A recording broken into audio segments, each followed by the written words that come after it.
Good morning, everyone. Afternoon, evening, depending on what time zone you're in. Welcome to the second day of CyberNextDC. I hope that you were able to tune in yesterday and see some of the great presentations and speakers that we had. We had a great discussion on IoT. We had a fabulous panel on election security. So overall, it was a great presentation by Ann Newberger and others. So it was a great day yesterday. So I'm really looking forward to today's lineup. We've got another great agenda planned for you. First, we'll hear from Marina Kellerand, and she will give us the view from the European Parliament. Then you'll have to put up with me moderating a panel on cybercrime. During lunch, we'll have a speaker. And while it wasn't the person originally on the agenda, we appreciate Grant Schneider pinch hitting in these circumstances. And then after lunch, we'll be back for a Cyber Luminaries panel moderated by Sam Curry. And finally, we'll finish out the day with Alex Stamos. I never quite know what Alex is going to say, but I do know that it will be insightful, provocative, terrifying, and funny all at the same time. And that's probably the right way to close out a cyber conference. As we head into today's discussions, I wanted to make a few points. For anyone who's working in the policy area, it's easy to get drawn into the debates as an esoteric exercise because we're frequently talking about hypotheticals or strange edge cases or oddities in the law. And that's right, because that's what policymakers are supposed to do, to think through those things and to debate them and talk about them and to set up the intellectual construct that underlies the policy work that we do. But we should not lose sight of the fact that for many people, the cyber threats are now very real, and they can cause real problems for real people in real life, potentially even fatal ones. And while sort of the story from Germany has been walked back some, it still is a harbinger of what is to come. We now have cyber now has the ability to manifest itself in the physical world in ways that it didn't have previously. And so now we're taking what was originally sort of perceived as really just a technical problem that then morphed into an information problem that morphed into a money problem is now also a public health and safety problem. And so I think the likelihood and the frequency of such impacts in the real world is still growing. So for those of us that believe in the potential of cyberspace and the potential for a free, open, interoperable internet to bring lots of benefits around the world to everyone, to borrow a metaphor from the pandemic, we have to not just flatten the cyber threat curve, but we actually have to bend it downward. We have to take it in the other direction. Otherwise, we will not be able to sustain the gains and the benefits from our digital world. Progress in this area is simply not guaranteed. We cannot take it for granted. If that's one lesson that we should have taken from the last 2 decades, is that we cannot take that kind of progress for granted. Now, of course, at this point, you probably know why people in the White House would keep garlic or crosses in their desks in case I happen to darken their doors. But here's the good news. We can see the outlines of how to bend that curve. We know a lot of what we need to do, and we're figuring out how to do it. And you heard examples of that yesterday from the different speakers and from the different panels, particularly the one on election security. The policies that many of us on this call worked on years ago are continuing to pay dividends now. And that is something to always keep in mind as we go through the agenda today, that the ideas that we're talking about really can make a difference, not just in the abstract policy world that all of us live in, but in real life as well. So finally, I want to thank Bree Law for her work in putting this conference together. She's done a top-notch job as always. And finally, just a shout out to all the staff, EAs, other people who actually wrote all of the talking points, questions, did the scheduling, and managed to get their principals actually onto the Zoom call in time. Your hard work is appreciated.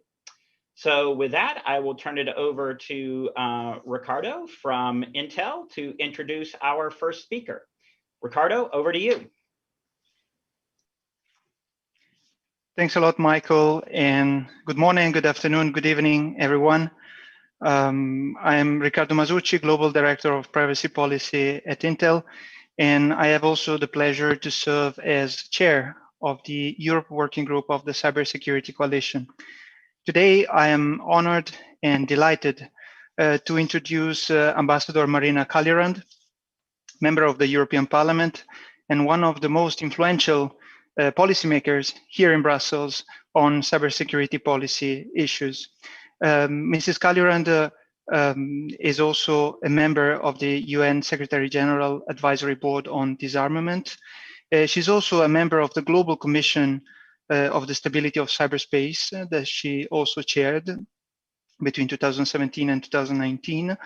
Ambassador Kaljurand, before being elected member of the European Parliament, served also as a member of the Estonian Parliament, and she represented her country as ambassador to the United States, Canada, Mexico, Israel, and Russia. So she has an outstanding experience on cybersecurity and foreign affairs. So we are really delighted to have her here today. Mrs. Kaljurand, the floor is yours for the opening keynote. Thank you. Thank you, Ricardo, for your very kind words. Thank you, CyberNextDC, for having me today with you. And it was a real pleasure to listen to Michael. I think it was some 5-6 years ago when we first met, when I was Estonian ambassador to Washington, DC. And Michael was my very good partner, contact, a person whose work I very much admired and still admire. Yes, I'm happy to share some of the thoughts. And today, as the member of the European Parliament, I'm in the LIBE committee, which is the Committee for Liberties, Fundamental Rights, but also Justice and Home Affairs, and many digital topics pass the LIBE committee. And I'm dealing with several digital topics, such as digital strategy, but also data strategy, but also terrorist content online, and some other topics. But to start with, I would like to say that the COVID crisis accelerated all the digital topics. COVID crisis put digital at the center of all political discussions and political agendas. And finally, the thing happened for what we were looking for years. The digital topics and cybersecurity are being discussed not only by IT people, but are being discussed by policymakers, by CEOs, by those who are in the decision-making positions. So the COVID crisis showed both. It showed the benefits that digitalization has with good connections, accessibility, online services, to the whole society, to economy, to persons. I come from Estonia, where we have had 30 years of digital lifestyle. We have thousands of digital services. So yes, we had the tools for children to do e-schooling. We had the tools for e-police, for e-prescription, e-hospital, but it doesn't mean that all this digitalization should step in and replace real life. So I very much liked Michael's remark about digital having impact on real people, real life, real processes.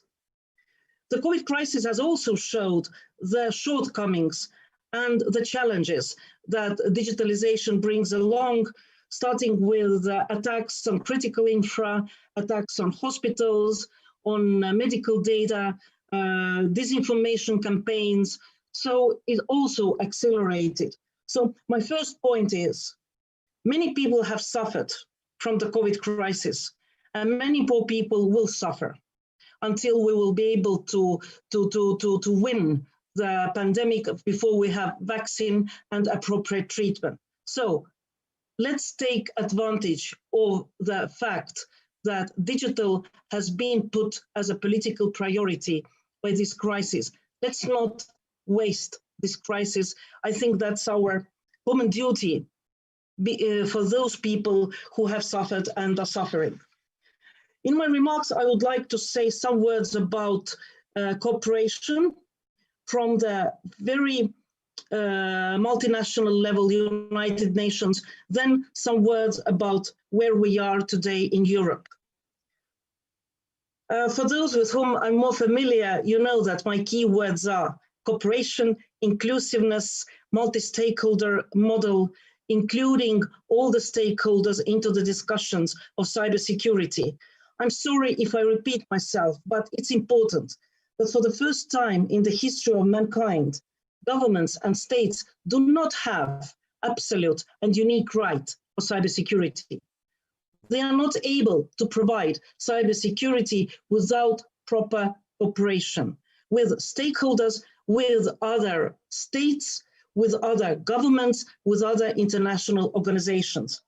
I had the privilege of being on the Secretary General's high-level panel on digital cooperation, which was chaired by Jack Ma and Melinda Gates.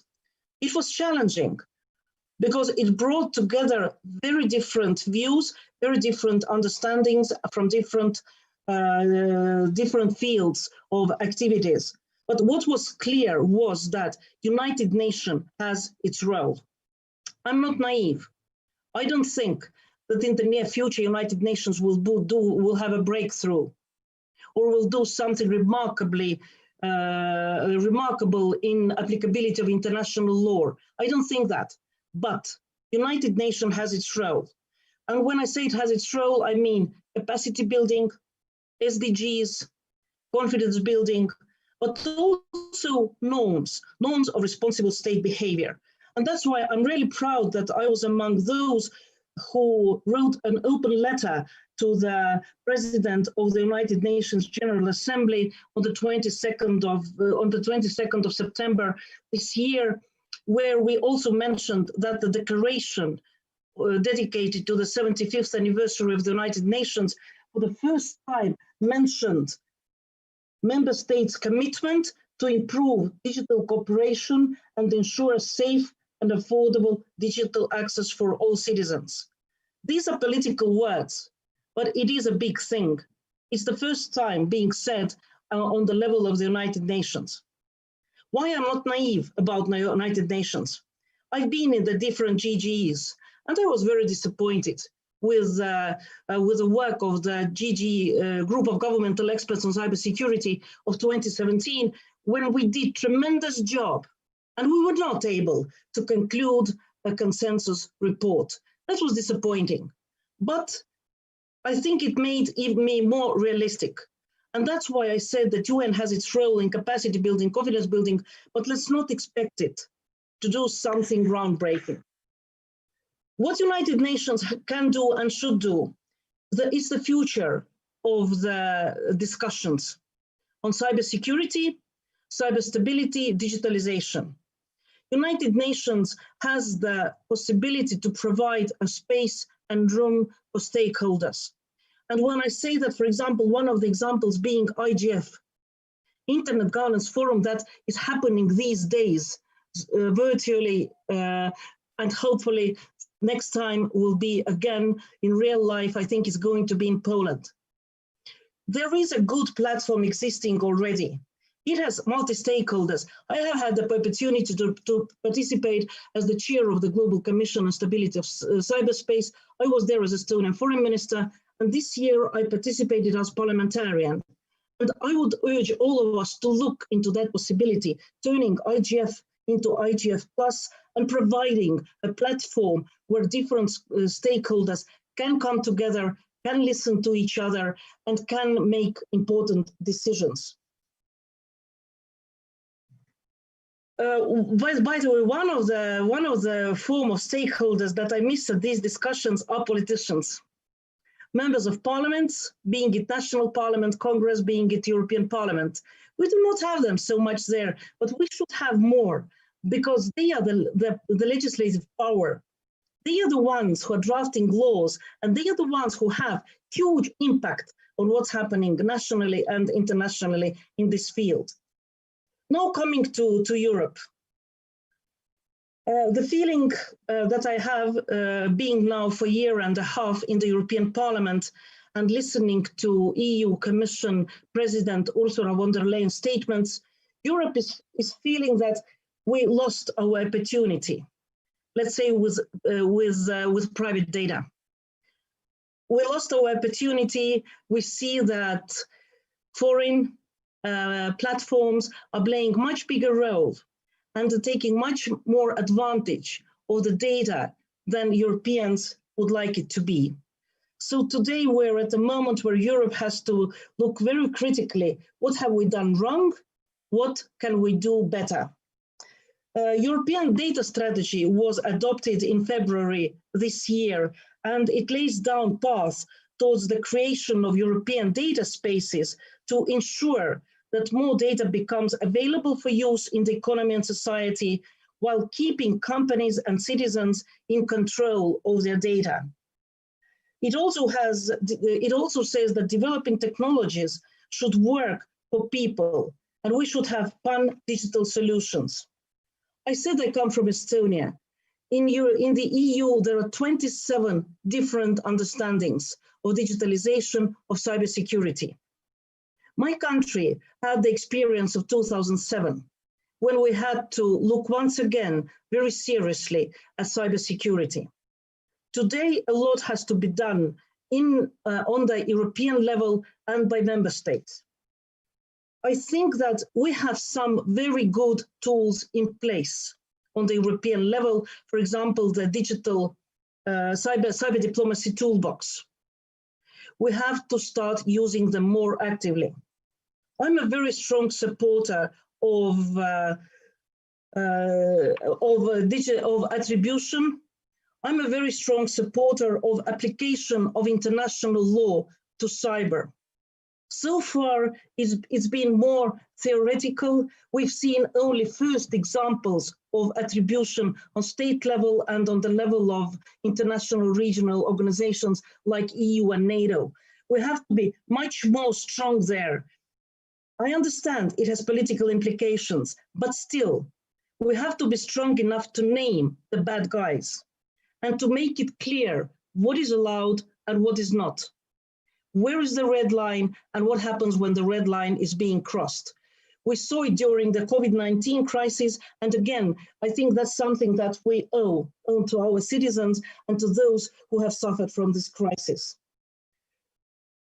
Clear rules and applicability of international law is something where I do not think that United Nations will be able to contribute too much.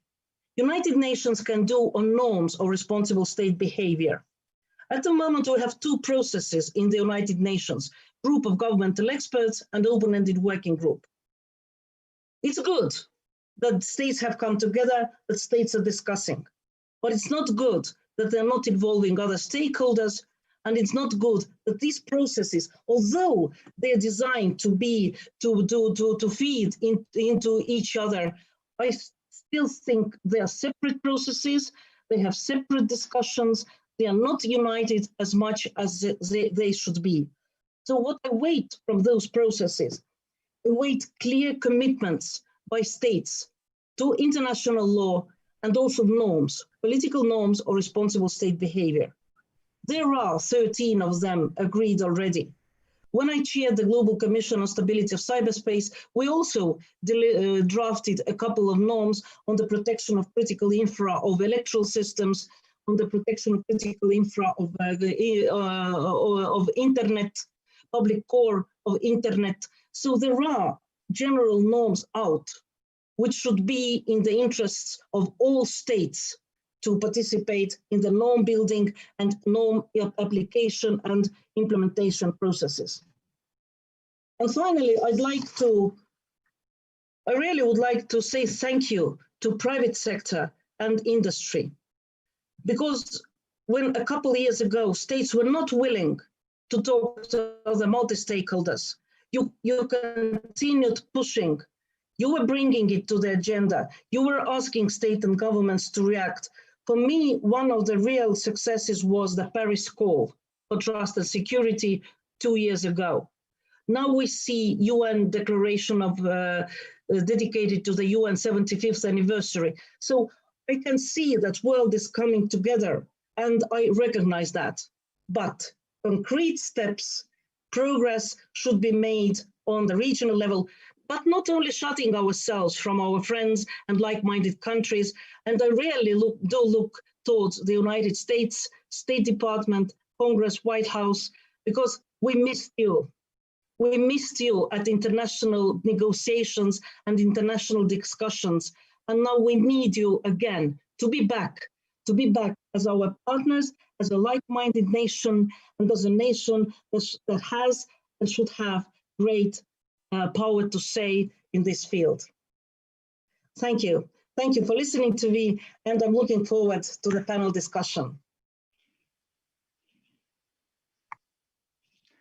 Thanks a lot, Ambassador Kaljurand, and thanks a lot for your words. And we couldn't agree more on cooperation, inclusiveness, multi-stakeholder approach is music to our ears. We don't have much time, but I wanted to let everyone know that there is a Q&A section available. If someone wants to raise any question, this is the way to do it.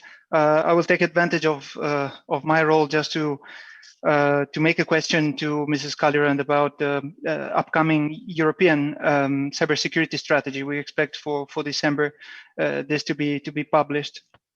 You said Europe as an opportunity to do something important. You mentioned this for data. It could be also for cybersecurity, investment, research, skills. What are in your view the priorities, and how this digital strategy can really be, cybersecurity strategy can really be an opportunity for cooperation and a multilateral approach? Thank you, Ricardo, and please call me Marina.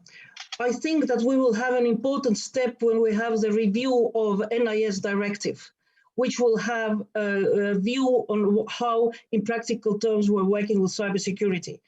I think that Europe has to improve on all levels. Cybersecurity of member states, of the Union, closer cooperation, exchange of data, closer cooperation with NATO. For me, I see that we do not have the link which is working well enough. We still see EU and NATO kind of working separately. And I think that we need educated people, which means that cyber hygiene is today much more topical than it was years ago. And as to the new strategy, I hope that the policymakers will engage, multi-stakeholders will listen to them and will take their advice very seriously. And in the end, the question of finances is important.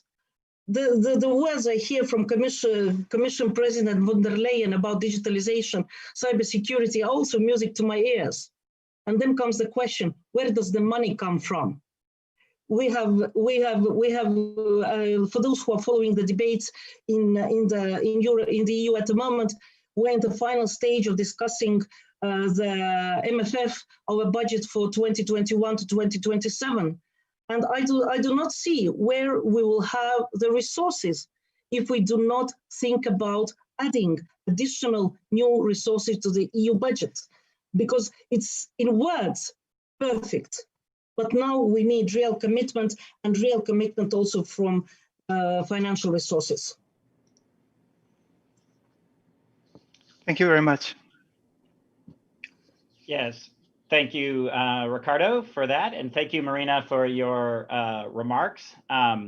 Your point about resources there at the end is always, strikes a chord with me. I started my time in the U.S. government in our Office of Management and Budget, and we used to say that policy without resources is a hallucination.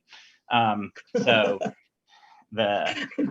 it's always getting those resources right is very important. So, well, thank you very much for taking the time to speak with us today from Estonia and all the way from over there. So it's another example of how the digital world can be connective as well, and allow people to participate across vast distances. So thank you very much for that. We very much value your time. All right, with that, we will move into our panel. So I would welcome the panelists to join us, turn on their video and turn on their audio here on the screen.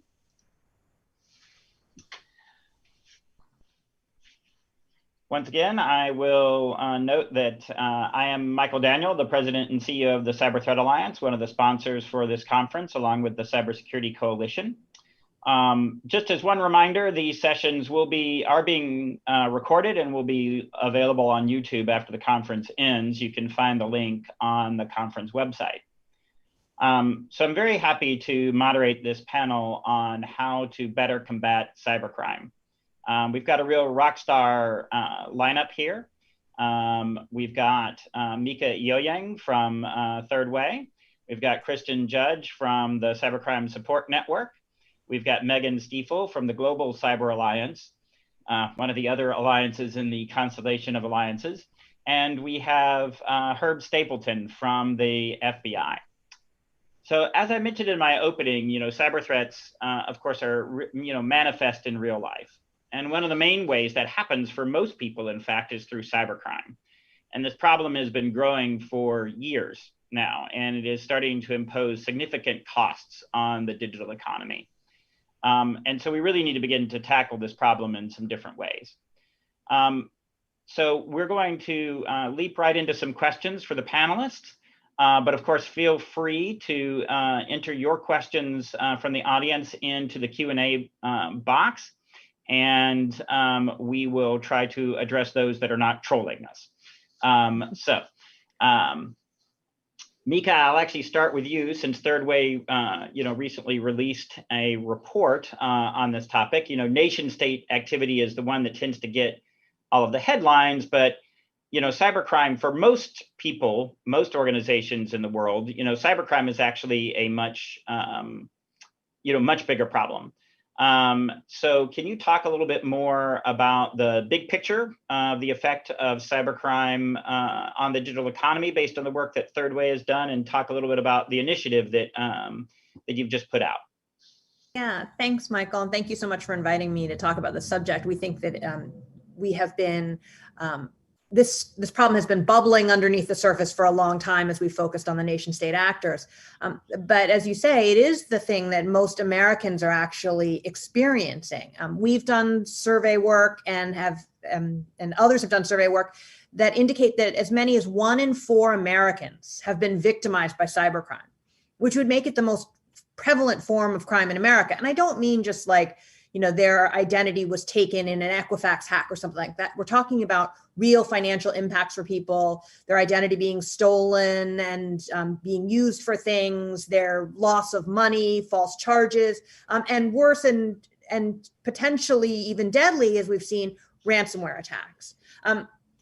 There have been different estimates of the magnitude of this problem, as high as $1 trillion, though it may be more, because over these COVID times, we've seen a real uptick in cybercrime, especially in ransomware attacks. Criminals are also working from home. So we see a real challenge here in the numbers. And then the other thing is that we don't really have good statistics because we think that cybercrime is underreported. The FBI has their IC3 database, which is very important for people to report in. They get about 350,000 reports in an average year. I'm sure it'll be up this year. But that is a factor of, that undercount represents a factor of 100 off of what people are really experiencing, if the polling numbers are to be believed in terms of its impact on Americans. On the flip side of that, we think that these crimes are very hard to prosecute. And are under-prosecuted in part because of the underreporting, but in part because of the difficulty of the fact that the victim and the criminal are often in different nations. And so how do you investigate and figure this out, especially as criminals are taking steps, technological steps, to hide their identities and the activities that they engage in. But we did an assessment, and we've seen that it could be as low as 3 in 1,000 reported cyber incidents, see an arrest, which would make it the lowest enforcement rate of all the kinds of crime that we have in America. And look, I don't blame law enforcement for this. This is an evolving area of crime, but it's certainly something that we need to get a handle on. And so we have had an initiative for the past few years to look at recommendations that we can make to help law enforcement do a better job of getting after that cyber criminal, and looking at the resourcing that they have, looking at identifying some of the challenges that they face in interagency and international cooperation, and have put together a list of recommendations, which we released I think this week, Monday. It's hard to keep track. Yeah, it is hard to keep track in these work from home times, with nearly 60 recommendations of what the next administration can do to start to get a handle on this problem and be able to move forward. And I don't want to take all the time, but I'm happy to get into the specific areas that we address in that report and the challenges that we've seen with this group of experts that we brought together to put together a plan. Yeah, and I'll jump in there too. Thank you for all the work that Third Way does on this program. And I was fortunate enough to be a part of the law enforcement personnel and capacity working group. And every time I read more of what comes out from Third Way, I feel like it is really our research arm in a way, because you're proving the concept for why Cybercrime Support Network exists. And one of the recommendations or objectives in the Third Way report that came out was to identify and clarify the roles and responsibilities for cybercrime investigations among all of law enforcement, federal, state, and local. There still is some confusion there. And I think that will make a huge difference once we get that figured out. But for me, developing uniform metrics to inform and improve data reporting. We need to have more reports so that Congress knows what's actually happening. We need to understand the economic impact that cybercrime is having on Main Street, on people's retirement savings, their ability to go to school or pay their medical bills. This is an economic issue, not just a crime and prosecution issue. We need to start thinking of it as an economic issue. And the victim response, that's something that's truly lacking here, that CSN is in business to serve and help us. We need to start serving individuals and small businesses, because collecting the data is important, yes, and going after the perpetrators is important, yes, but we still have 50 million potential people that are not being served after they've been a victim of crime. And in this country, that needs to be addressed. Yes, thank you, Mika and Kristen, for that overview. I want to poke at this, this reporting issue, and I think because some of that is, I think there's a couple of factors behind that. I mean, one of them is certainly, cybersecurity is too hard. I certainly hear that from leaders, like, I can't understand what those nerds are saying. There's another one, which is it's just, everyone gets hacked. So, what's the point of investing in cybersecurity? What's the point of reporting it? And so Megan and Kristen in particular, from the Global Cyber Alliance and from the Cybercrime Support Network, how would you address those kinds of sentiments? Thanks, Michael. Thanks to CTA and the coalition for organizing this again this year. I'm sorry that we aren't all together in DC to in that fabulous glass room that Venable has. So. Yes. So yes, to convene and to console a little bit each other, but mostly to support each other and share information. So I think I would challenge it, and I think we all do a good job of saying it maybe seem too hard or too complex, but really what I think we need to do is to empower people to recognize that you don't have to eat the whole elephant at one time. You can consume it bit by bit. And the challenge on us, those of us in this space, whether we are technologists, policy advocates, or members of academia or elected officials, is to reduce the hype and give people bite-sized elements that they can act on, whether they be quite capable or mature actors. They will have larger budgets and have access to potentially more complex resources at the lower end, and where I think, as Mika gave the overview and Kristen alluded to, helping users understand that they are not powerless in this space. There are things that they can do. There are resources out there that are digestible. And for our organization, I think most folks know that we offer 3 toolkits to help small businesses, elections officials, and journalists try to better secure and implement cyber hygiene that Marina alluded to a few minutes ago. But really to simplify and support each other in taking action, as opposed to, the absence of action is in fact action itself, right? So let's take action, which is what I would urge others to answer your question. Yes, I started my career educating elected officials on their role in cybersecurity in 2009. So you can imagine having conversations with the typical elected official who's probably not skilled in technology, and telling them, some of them that didn't even use email at the time because they didn't understand the technology, that they had a role to play in cybersecurity. And I think when you talk about company leaders, they're no different than, state and local leaders that are in a position. They're not technologists, but what we try and tell them is, you don't have to become fluent in cybersecurity, because many of them would just say to me behind closed doors, well, I don't want to look stupid. Can you tell me some questions to ask my CISO? Because they're supposed to be the leader. They're supposed to really know a little bit about everything.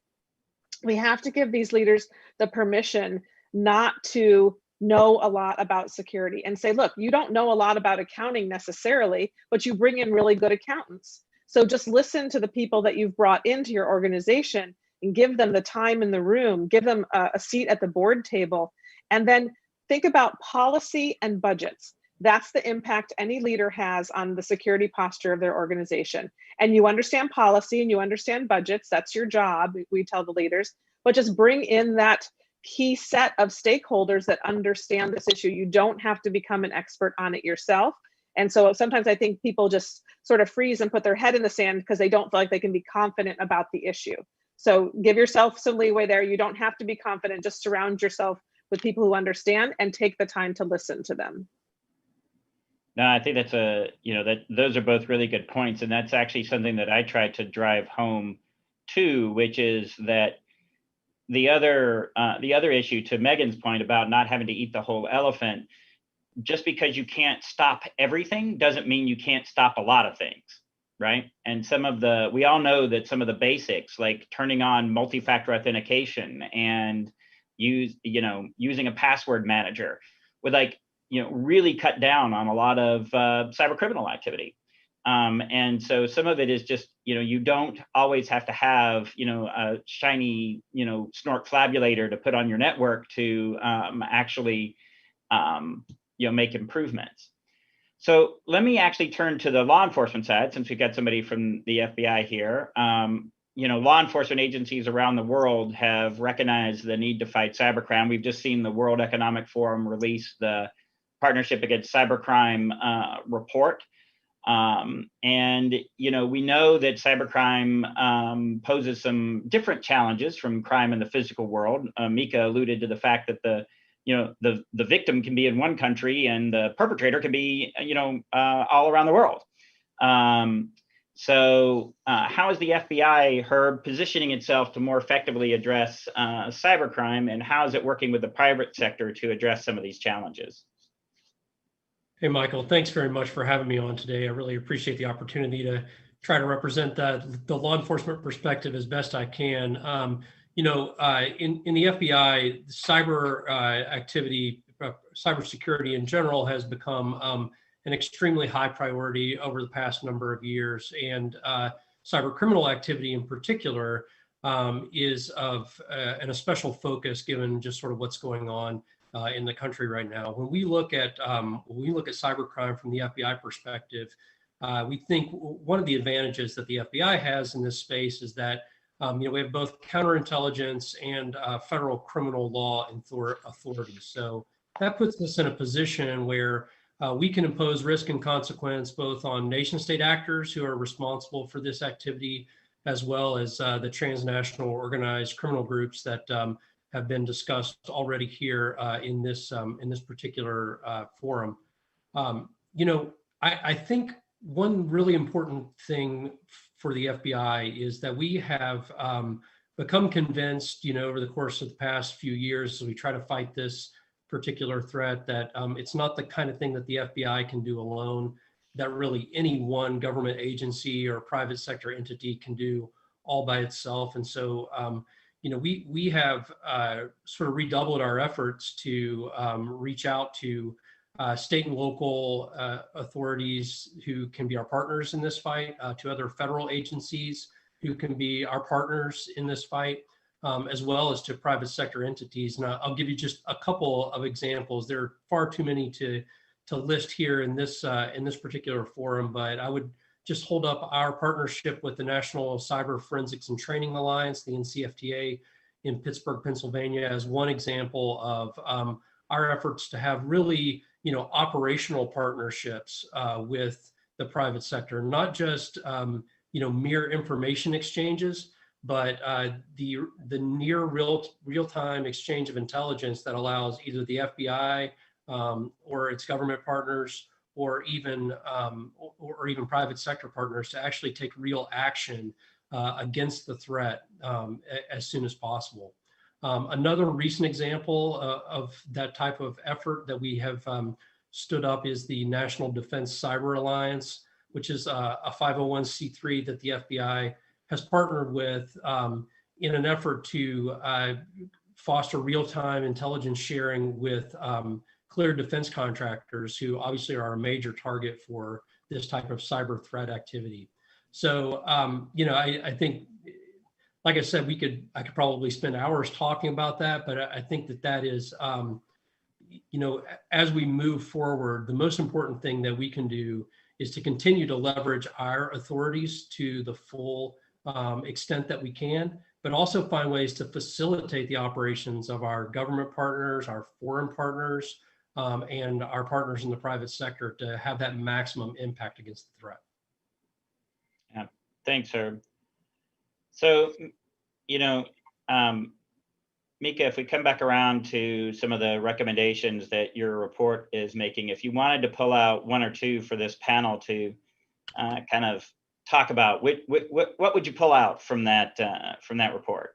Yeah, so a few key recommendations that we've got in here. Number one, Michael, you'll appreciate hearing this. We think we need to reinstate a White House coordinator to coordinate activity across all the different agencies. As Herb mentioned, FBI can't do this alone. There are aspects here that the State Department has to take on, that the intelligence agencies have to take on. But as they work in their own little silos, we need someone at the White House who can coordinate all that activity to make sure that we're actually getting to human attribution and being able to bring cases against these individuals, working on extraditions, working on bringing pressure to bear on other countries to turn people over to us. We won't be able to do that if we don't have a quarterback running the effort. So that's one of the big recommendations that we have in there. And that, cybercrime is part of that person's job, that it's not just defensively focused. The other big key, and Kristen talked about this, is a better effort to gather the data on cybercrime. We know anecdotally that about some of the different kinds of victims that we have in the defense industry, certainly from a nation state perspective, is one of the biggest victims. But we're hearing with COVID that we're seeing ransomware attacks against hospitals that have real impacts on people's lives. We're hearing from the tech community that mid-stage companies that don't have the infrastructure on security are getting hit with ransomware in ways that really endanger American ability to innovate and grow our economy going forward. We need to have better data on what kinds of attacks are happening. The Bureau of Justice Statistics did a great survey on this in 2005, but we haven't seen that kind of survey repeated, even as we know that cybercrime efforts have grown. So we have a really big push in there on data.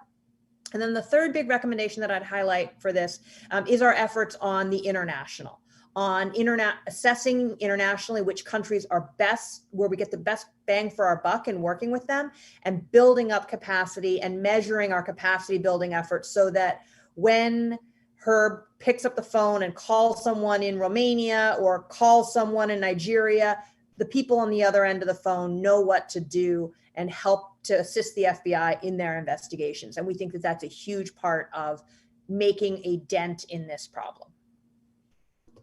Great. Well, thank you, Mika. Yeah, I sort of continuing along that theme, and for anyone to sort of jump in on, I mean, how do we actually I mean, it's very easy to talk about public-private partnership, right? And, that term can start to sound like, synergy or other things that, like, we say it so often, we don't actually know what it means anymore.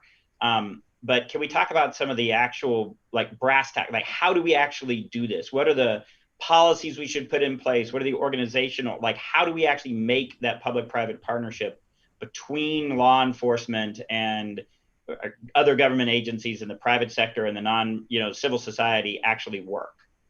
I'll let anybody sort of jump on that one. Well, I can start with that. We're already doing that at CSN. We are a public-private partnership. I know it's an overused term, but we have private sector companies that have donated millions of dollars to work with us. And then we have our funding from CISA, where we're building out a foundational system so that we can practice getting more people to report. We're talking about small businesses and consumers, and then do a push out of information sharing to state and local government. So we're going to be participating with fusion centers in 5 states to get information out to them when we see consumers and small business threats. And we had these working groups put together over the past year during the first year of our cooperative agreement. And we had Secret Service, DHS, FBI, we had Google and other companies sitting right there together talking about how are we going to share information when we see what's happening to consumers and small businesses. So we're living it, and it is happening in test phase. We're in proof of concept, obviously, then the brass tacks really hits when it becomes more formalized. But the people that we work with on the private sector side, they know their responsibility in helping us. We work with the Microsoft team who just helped take down TrickBot. There's a lot of work happening on the private sector where they're cooperating with public. And we hope to make sure that that's exactly what we do and what we represent at CSN. Michael, just to build, go ahead. Go ahead, Megan. I think larger scale efforts are important. And so the work that CSN is doing, as Kristen just alluded to, is critical. There are, I think, though, several other components and pieces that are critical to advancing and reducing cybercrime. And it sounds also like something we don't know what to do anymore about, to use the phrase trust and responsibility. But I do think at the less public level, we continue to struggle with, but we do have good success in making small dents in building trust in the community, in I think less broad information sharing opportunities and having real impact. So I think we've talked about TrickBot, but there are a number of other successes that the community has scored over the past few years. Perhaps they didn't evolve as quickly as some might like, and perhaps losses could have been prevented through, among other things, back to the hygiene piece of this. But I do think we need to focus on continuing to build trust in some of our key stakeholder organizations, but also to accept responsibility for the roles that we all play in this space. And so looking for opportunities to step up and accept responsibility, whether it be through small level engagements or higher level work.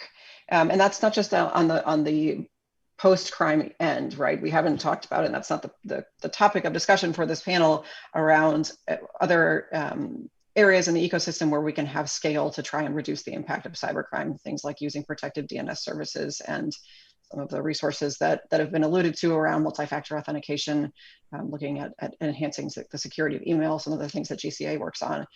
But those are the sort of softer side of things that nonetheless, I think are really critical to actually getting data around. We can develop all of the widgets that we want. I forget the Michael phrase that you used a few minutes ago. I can't remember what it was, but at the end of the day, if we don't trust that the data is going to be actually actualized, or we don't trust that someone is going to use it for the intended purpose, we're done. Yeah.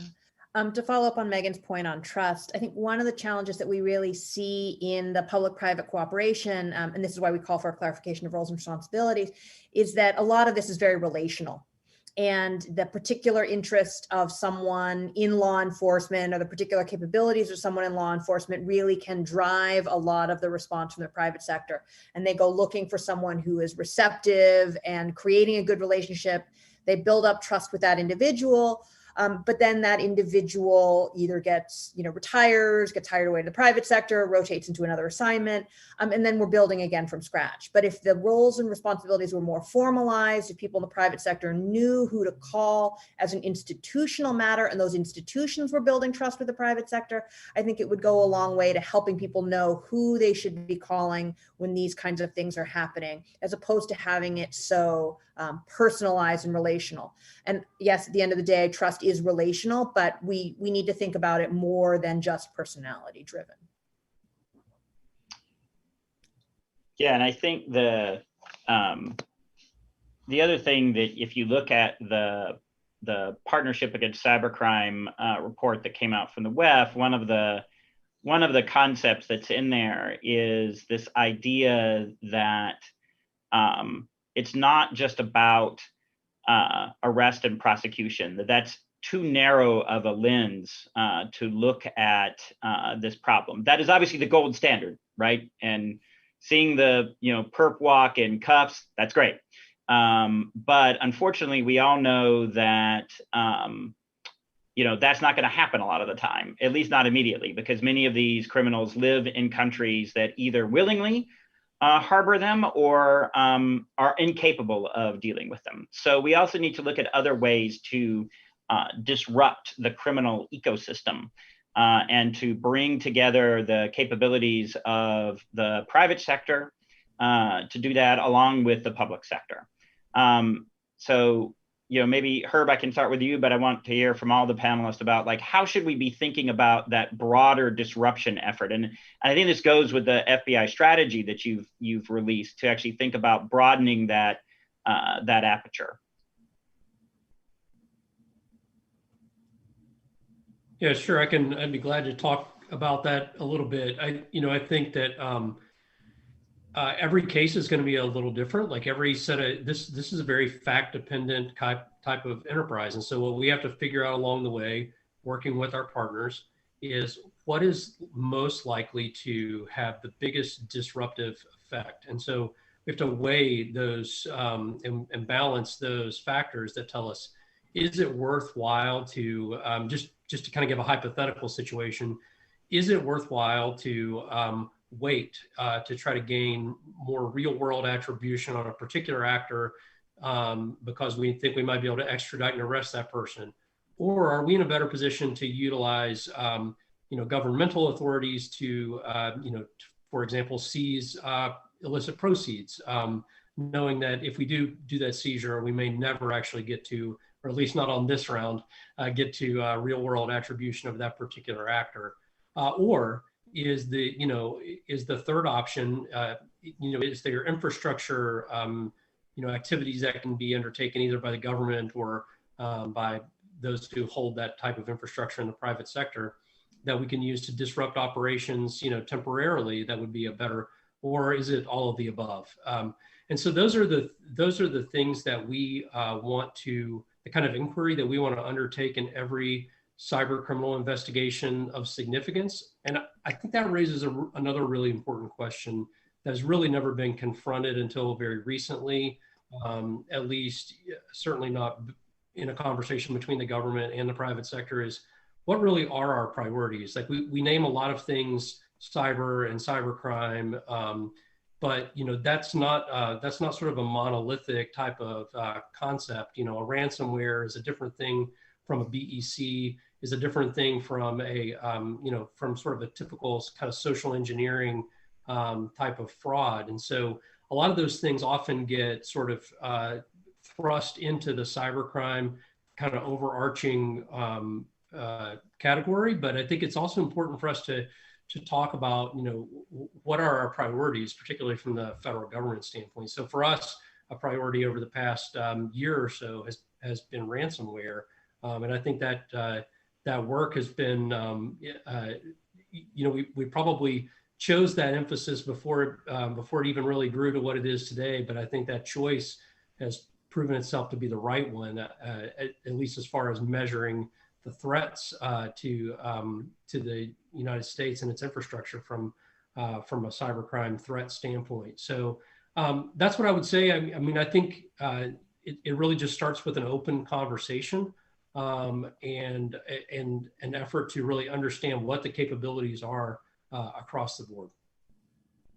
Yeah, and thanks for that. And I think as I think about the experience that we have with CTA and what we've seen, I think one of the big challenges that we will start to face is how do we actually synchronize operations, right? We've actually spent a lot of our time talking about information sharing, and we still haven't quite gotten that down yet.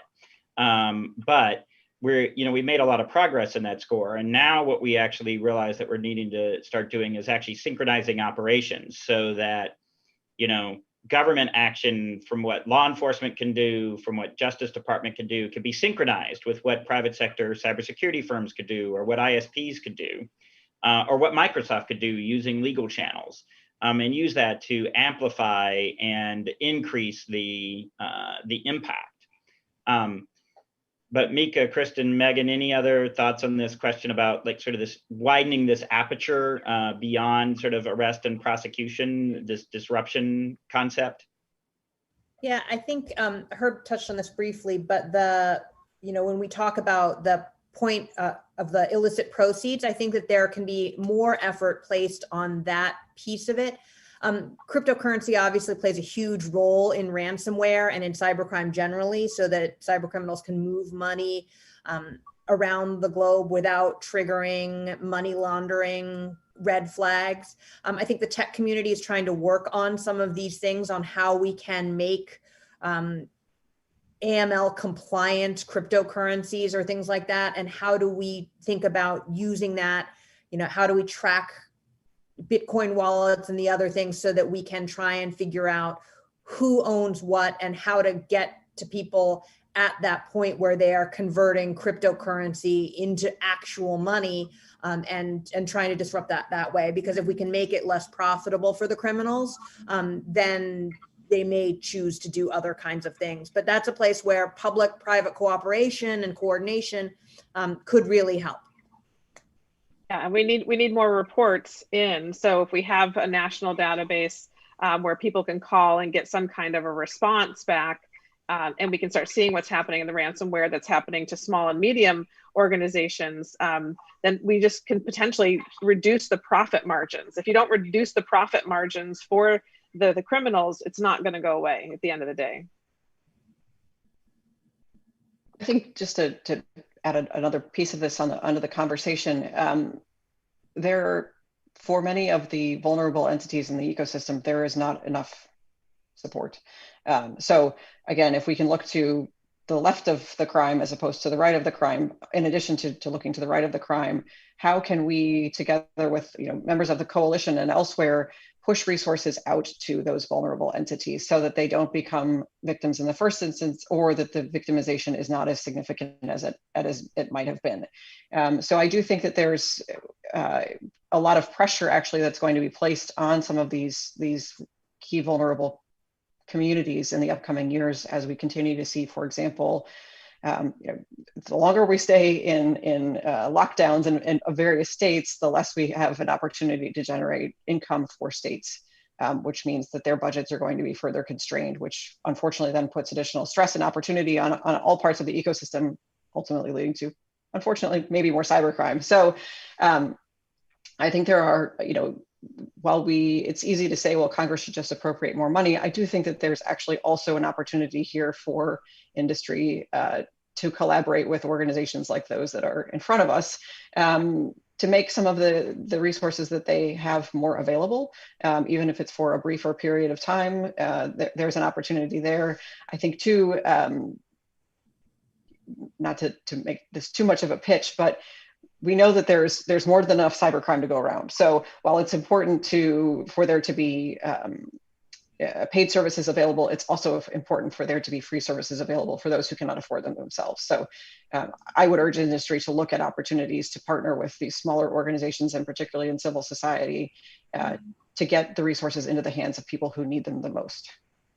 Yeah, and Michael, if I could just add one more thing on the private public-private cooperation, which is, when we hear this repeatedly, private sector is more than willing to share in many cases with the government information that they see about the crimes and the signatures of the people who are attacking them. I come out of the intel space, and one of the challenges that we see is that it's often a one-way sharing. Information goes into the government, but information does not come back out of from the government to help people understand what they need to be doing. And so we need to rethink how we feel about and how the government handles information that comes in from the private sector and what they can share out, because the one-way sharing also undermines the sense of trust that the private sector has about what the government is up to. And if there was more sharing back, that helps build that trust relationship. Hey, Michael, if I could, I'd like to address that just briefly, because I think that's a really important point, and that is traditionally a sort of obstacle that we've struggled with. And so I would say that overall, the FBI's position now is to foster an environment where increased sharing is possible. Sometimes we're constrained by legalities, right? I mean, there are times when, because of the sources or the methods that we use to obtain the information in the first place, then it can't be shared back out. Or sometimes there are true operational equities. In other words, we're nearing an opportunity to make an arrest or some other operational opportunity, and to share information out would potentially jeopardize that opportunity. However, what we don't want is what I think has in the past at least been perceived as a culture of not sharing. So that's why we've set up these, the entities that I spoke to earlier. Those are two-way sharing arrangements, and that's not the only way that the government will share information. We in the FBI we publish pins and flashes. We have really increased the tempo at which we have shared indicators of compromise in tandem with our partners at DHS and at other sector-specific agencies that have a concern. So I think that's something that, at least here, I can't speak for the whole U.S. government, but I can speak for the FBI on this one. That is something that we're sensitive to and have taken great efforts to try to make this more of a two-way arrangement going forward. But we can and will continue to do better on that front. Yes, and I mean, I think you can see very much that shift that's been going on inside the U.S. government, and I think that it's been very important to note actually that even the way that the pins, the flashes, the jars, all the different acronym soup of those things, the quality of them has changed too over the last 6 or 7 years. They're more actionable. They are different now than they were. They're not just lists of IOCs anymore. And I think that's a really key point, that the cybersecurity industry is awash in indicators. We have plenty of indicators. The technical indicators are not what we need from the government. What we need is the context. These are the indicators you should care about because they're actually associated with this, annoying cyber criminal group or the Lazarus group or whatever. And so I think we've made some excellent progress there that I definitely want to see us continue building on. We've mentioned ransomware, and I feel like we ought to, dig into that a little bit more, because that is really becoming a scourge across the internet. And it's also one interesting place where I think the public interest and the private interest diverge very substantially, because it is very much in the public interest, right, for no one to pay ransoms. But it is very much in the interest of many organizations to just pay the ransom and get on with things, right? That the ransomware is now not just about extorting money, but it's interrupting processes, it's potentially holding people at risk. And so how should we think about squaring up this divergence between the public interest and the private interests, and how should we begin to think about this this problem of ransomware from a public policy standpoint? I'll just toss that grenade out there on the table, and see who wants to jump on that. I can go first because I think there's been over the course of the past 2 or 3 years, there's been some sort of a bit of coverage about what is the FBI's position related to paying ransoms, and there have been, I think, some conflicting stories about what is actually the FBI's position. So maybe I could just start by articulating it and kind of, unfortunately, we haven't solved the issue, I don't think, but I can maybe start by articulating the problem from our perspective. Paying the ransom, I think, from our perspective, is a bad idea for all the reasons that you just said, Michael. It's it fuels further criminal activity. It funds other types of cyber criminal activity. It is bad for society in the long run. I think someone earlier in the panel mentioned that the reason this continues to happen is because it's profitable, right? So at the end of the day, that's what fuels the threat itself, is the fact that people still pay. And so, from a law enforcement agency perspective, I think our position has to be that that we do not recommend paying the ransom. I think the FBI would just be sort of remiss in the execution of its law enforcement duties if it said anything else, and said it earnestly. Like that's the state that we would prefer, is to see that no ransom was ever paid. That being said, we are not so unrealistic that we don't recognize the position, the realistic position that puts businesses in, particularly small and medium-sized businesses. And so I think that there was sort of a misconception that if you're going to pay the ransom, then you shouldn't work with law enforcement. And I think that in part because of the public statements that the FBI made about not paying the ransom.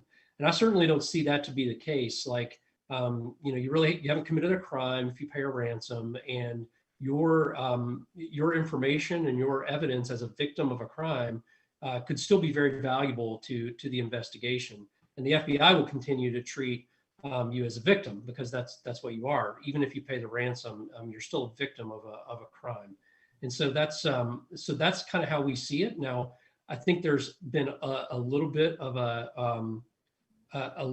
a shift, or maybe a wrench thrown in those works by the recent OFAC advisory related to potential ransomware payments to sanctioned entities. But that doesn't really change the FBI's position, and I can't really speak for Treasury on that front, but I think, that's something that we're going to have to grapple with going forward, is what does it mean? Like, how certain are we that do we have to be that a sanctioned entity is receiving a ransomware payment before that becomes something that is off limits? The last thing I'll say is, one side benefit of that has been that the fact that Treasury has put into their materials on that contacting law enforcement is essentially considered to be, a mitigating factor in favor of an entity that, as the analysis goes forward, and whether or not they have made an illegal payment under the OFAC sanctions, that's been beneficial to us in the sense that we have received what we believe to be a higher percentage of reporting on ransomware cases than we did prior to that OFAC. But we'd have to I think the jury is still out as to how that is really affecting the payment or non-payment of ransomware payments from victims. If I could jump in here too, I want to just point out for a second, if you're in Israel, Australia, the UK, Singapore, and you and your small company have been a victim of ransomware, you can call a number that's 24/7 Security Operations Center, and they can help you triage that event. So you may not have to pay the ransom. If you have trained people from the federal government ready to answer the call, we don't have that system in the US. So, we love to work with our FBI partners, but there's no way they can take the calls at FBI field offices for every small business that has a $10,000 ransomware attack that they're dealing with right now in real time. And they probably don't have cyber risk insurance. They can't afford to call Mandiant or FireEye to help them triage it. So we have to have something in the US that services these victims and doesn't overwhelm law enforcement. Certainly, if someone is in the middle of a ransomware attack and they're small business and they don't get any help because they can't afford to hire a specialist, and there's no government services for them to help, they may lose their business. And so we are behind here in the US. We need to start having a national program that, you know, we're building the feasibility study for with CISA and the functionality report for, but there has to be a number to call in the US where there's trained officials that can help people triage what's happening to them, because that doesn't exist right now, and we're not going to get a handle on it. And you can't tell someone don't pay or do pay, and they need to be having their hand held a little bit.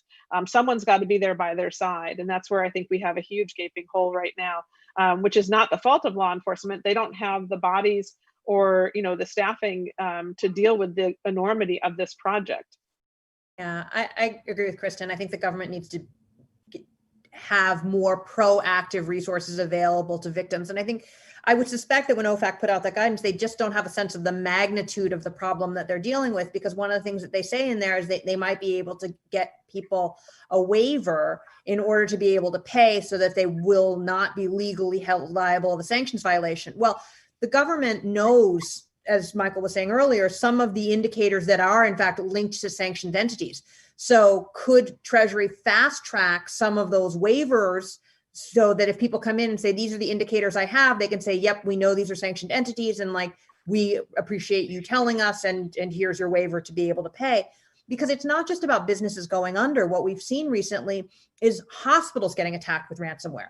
And a hospital cannot afford to be down long enough to go through the bureaucratic process of seeking a Treasury waiver when they're talking about having to divert critical care patients to other hospitals, or shutting down surgeries, or shutting down patient medical records, and lives are actually on the line here when a hospital goes down for ransomware. And we've seen an increase in those kinds of attacks. We were hoping that people, you know, that hackers would have some kind of ethical code, and there was talk about that earlier during COVID. But we've seen hackers attacking these kinds of facilities, and you know, we think it's important that the FBI is getting reporting, but what is their ability when they receive this report to sort of sit on the line and hold the victim's hand through payment in a way that would enable law enforcement to be able to better attribute and catch the people who are doing this. And, you know, we have that in the sort of real life kidnapping context where you see, you know, we all have seen those scenes in movies of the FBI sitting there as their kidnappers call into the victims. We don't have that equivalent in the digital instance. And how do we build up that capability so that people can help respond and not just receive a complaint, you know, receive a report and then not actually get information later about where the FBI is on its investigation, or DOJ and its prosecution of those individuals. There's a loop closing, confidence building measure that needs to happen as well for the victims. When you need one place for the victims to go, so that, and they need to know where that is so that we can all work together. Go ahead, Megan. I think it's also, as we're gathering more information about the unfortunate victimization of a number of entities through ransomware, it's also important that that data help inform prevention opportunities as well. So to the extent that we can kind of work our way up the ransomware kill chain and look at these different points in the ecosystem where we may be able, again, to look at whether we can scale resources to try and, you know, as Michael pointed out, when we were preparing for this panel, telling everybody to back up their stuff is only useful to certain types of entities. It may not help everyone, and so we don't want to oversimplify that as a solution. But it can help in some cases. And so again, kind of coming back to the how can we also learn in the prevention piece of this, as opposed to not in addition to, I should say, the what do we do when it happens? Let's try to make less of it happen. Absolutely. And so, sorry. Yeah. Absolutely. I think we definitely want less of it to happen. Yeah, so I mean, how can we, again, this is an opportunity to kind of expand the aperture of the partners with whom we work, and thinking about public-private partnerships to see where some of this data can support risk reduction. So. And that's where we hope that some of our data that we're going to be able to bring in could be shared with groups like CTA and GCA to say, okay, look, what are we seeing? Because we just literally don't have view into what's happening to consumers and small business in the US. There's probably 50 million people impacted a year, and we're seeing about 1 million. So if we have that bigger picture and we can give that data to the experts at GCA and CTA and and the ISAC community, then I think we actually can start understanding a little bit more of what's happening. Well, we are almost out of time for this panel. It has been a really great discussion. So we're going to finish out with a lightning round. Your 30-second version of what you would want people to take away from the discussion today. So I will pick on Megan to go first, and then we'll just go around. Thanks, Michael. First, again, thanks for pulling this together. I think that the biggest thing I would ask folks to take away from this is we need to gather information about the victims of crime. Let's look at also preventing crime and looking at different ways that members of the coalition, CTA partners, GCA partners, CSN participants and supporters, together with the great work that Third Way has done, can in some ways look to new opportunities to build trust and take responsibility and push those opportunities and those capabilities where appropriate down. I know we often talk about bringing this away from the consumer, but if we can talk to them about some of the small steps that they can take, as to the point that you made, Michael, those small steps can actually add up to a large significant risk reduction piece. So more togetherness and more trust building exercises would be one of the requests I would have. Thanks again. Excellent. Thanks, Megan. Herb, your 30-second version. Take away. Back up your stuff. No, I think for us, and I really appreciate the perspectives of the three ladies who joined me on the panel here today. It's always valuable for me to hear that, especially from people outside the government. So I think for the FBI, the takeaway is that we recognize that cyber is a team sport. That's the way that we're going to kind of crack this thing. And, we're open to any possible solution. We're always open to hearing those things. And I can assure you that, cyber is one of the, cybercrime in particular is one of the top 3 priorities of the FBI right now. And so as a result, we're going to continue to put resources, effort, and, the unique authorities and world-class capabilities of the FBI toward trying to defeat that. Great. Thank you, Herb. Kristen. And we do feel that at CSN, the FBI is really, all in on supporting the victims and trying to figure out the way to move forward. So we appreciate all the partnerships that you do make. So I would say to folks, if you're interested in any of these topics, read the Cyberspace Solarium Commission recommendations. Don't forget the annex where they have legislation called the Cybercrime Victim Support Act written out. Read the Third Way documents, read the documents that Michael and some of us here helped with the World Economic Forum, and then go to talk to policymakers and advocate for some solutions. So we all have a voice, and together, if we're sort of, marching to the same goals here, like you can see in the Third Way, it's very clearly written. Anybody can pick up an objective that they care about and start talking to people. We talk to congressional leaders all the time at CSN, letting them know there are victims out here, there are solutions, and that we want to be a part of the solution. So use your voice. I think it's time. We have a new administration that's going to be there to listen. And it's time that we advocate for these solutions. Great. Absolutely. Definitely be engaged. All right, Mika, take us home. Well, thank you. And thanks for doing this. Again, look, I think the big takeaways here are cybercrime is a big and growing problem, but there's not a silver bullet solution. It's many, many steps that we need to take, and we need to take them together, and people should feel empowered to be able to take those steps and recognize that every little thing that we do is going to help this problem. And you don't have to feel like just because the problem is so mammoth that we can't make a dent in it. All of us have a piece of this, and working together, we can actually make the problem better. And I think overcoming the futility is the biggest thing that I would urge people to take away from this conversation. There's a lot that we can do. We just have to be committed to keep doing it. Excellent. That's a great note to end on. I want to thank all of the panelists, Megan, Mika, Kristen, and Herb, for joining us today for this really great conversation. So thank you very much. Thank you for all your input. Thank you. We will now take a short 10-minute break, and we will be back, and you can hear from Grant Schneider. All right. Thanks, everyone.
All right, thanks everyone. Welcome back. Hope you were able to, run to the kitchen and get a snack. And it is my pleasure to welcome Grant Schneider to the floor. Grant and I have intersected in multiple ways, in multiple different jobs, both of us moving around from government to the private sector.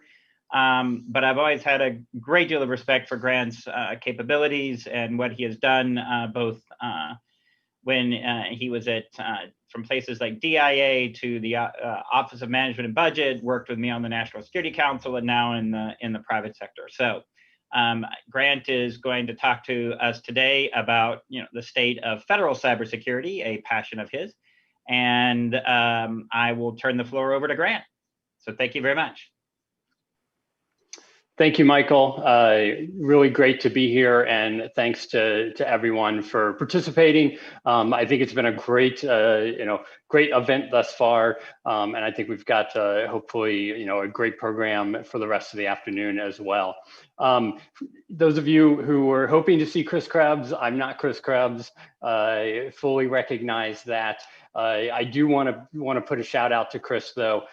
Chris and I had a great partnership for all the time that we overlapped in government, and really, one of the things that I was proud of walking out of government is the increased relationship and partnership we had between the Office of Management and Budget and with the Cybersecurity Infrastructure Security Agency, CISA. I think that partnership got a lot tighter, and I think being able to work with Chris, work with Brian Ware, and really set some foundations that hopefully the next folks that walk into our jobs will be able to just really continue forward and double down on. Chris and I also worked together when I was at the National Security Council, and really I think had some great outcomes around enhancing protections to critical infrastructure. Obviously, everything he's done recently in this round of the elections, but also the 2018 elections, other aspects of critical infrastructure, and then also that partnership and being able to help secure the federal space. And one thing we've seen a lot of and heard a lot of both this morning and yesterday has been around the importance of partnerships, right? Chairwoman Underwood kicked us off yesterday, was very focused on how can we partner? How can she help from a congressional standpoint? And we know the partnership with Congress is really important to get things done and to achieve the tasks that we want to achieve. Ann Neuberger yesterday talked about NSA, and really her objective with the Cybersecurity Directorate there to be more of a partner with both federal civilian agencies. I saw that firsthand as we worked issues when I was in government, but also to be able to be a partner with the private sector as well. We've seen a lot more transparency from NSA, trying to put out more alerts. We also heard about that, the need for partnerships this morning from Marina, the need for international partnerships. I think I can speak for a lot of the folks here, Marina, and let you know that we are looking forward to being a partner and really partnering with like-minded countries around cybersecurity and how can we make better strides. And then the last panel around cybercrime, also something that requires partnerships and public-private partnerships. And it is really true that we throw that word around a lot. And I think Michael Daniel mentioned in the last panel, it's kind of like information sharing, right?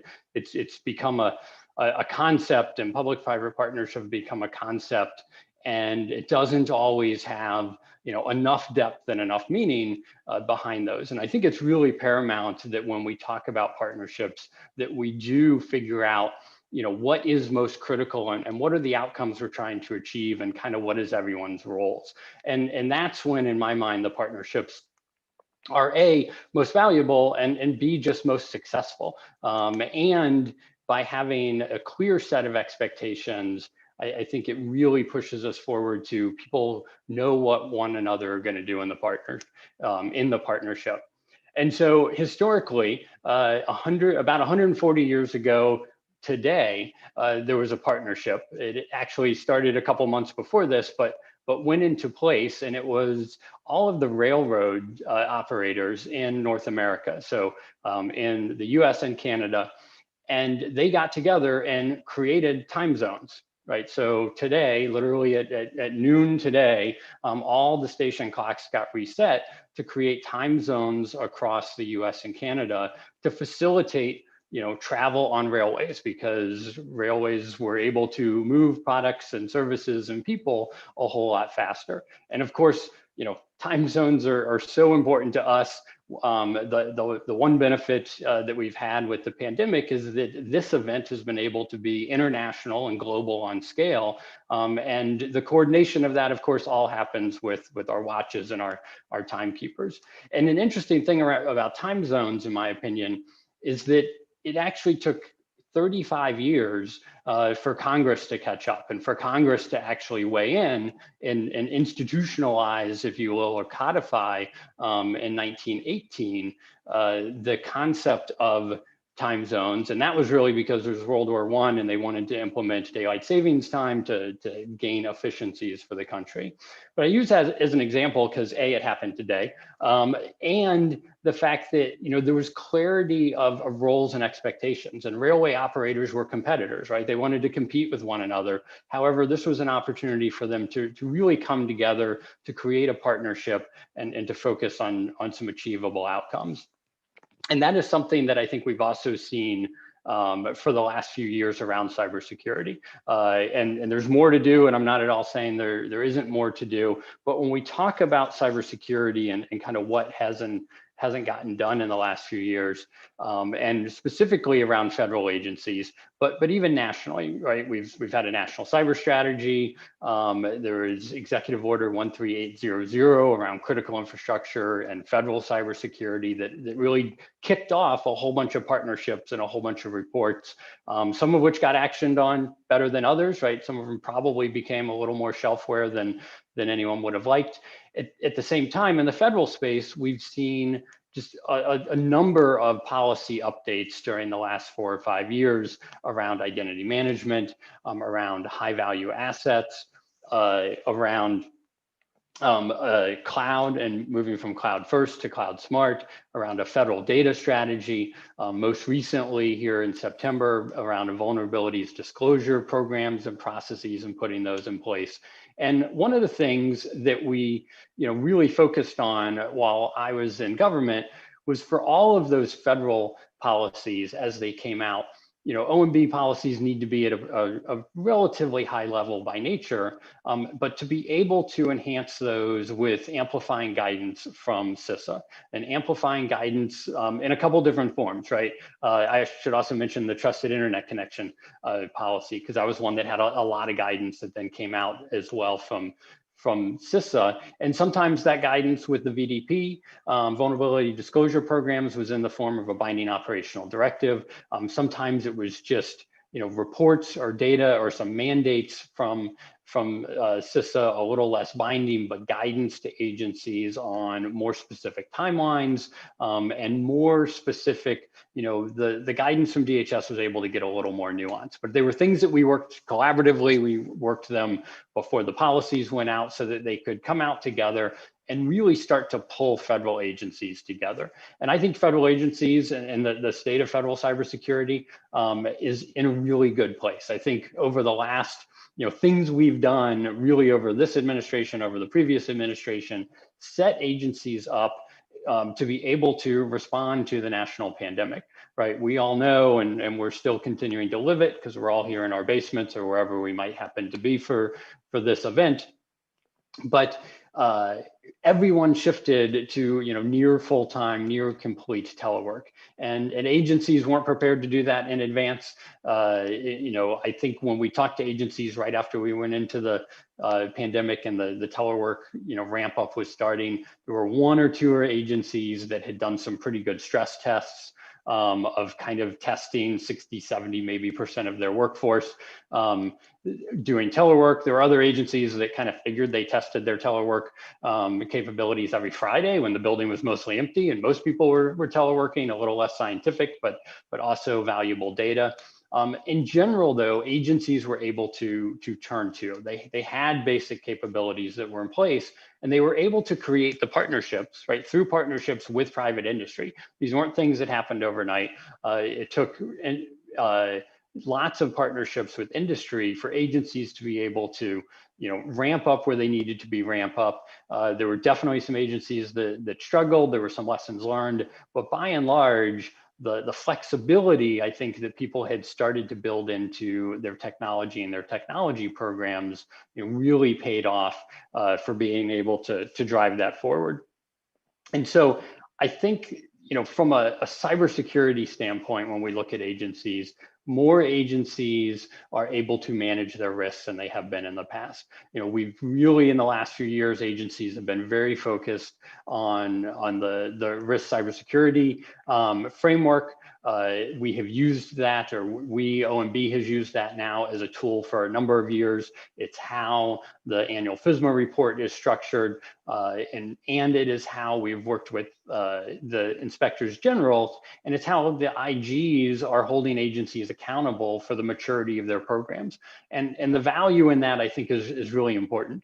The value in that is that a lot of those reports and assessments now are far more accessible for senior leadership, right? Senior leadership, and I think this was talked about earlier on the cybercrime panel. You don't expect senior leadership. I think Kristen said, you don't expect all the CEOs to be excellent in or experts in accounting, but you hire accountants. We don't expect them to be experts in cybersecurity. We expect them to hire cybersecurity experts. However, they need to have an understanding and awareness around all those areas, right? And they need to be able to engage their accountants, their human capital officers, their acquisition folks, their cybersecurity folks. They need to be able to interface with them and engage and be able to ask meaningful questions. And all of those meaningful questions, in my opinion, really go back to risk, right? Risk management for the organization, about how they are able to continue to deliver on their agency objectives and the mission requirements for the agency, and what are the risks that cyber vulnerabilities are bringing into that? What are the options when it comes to mitigating those vulnerabilities? Do agencies have a really good handle of the level of risk they're operating at?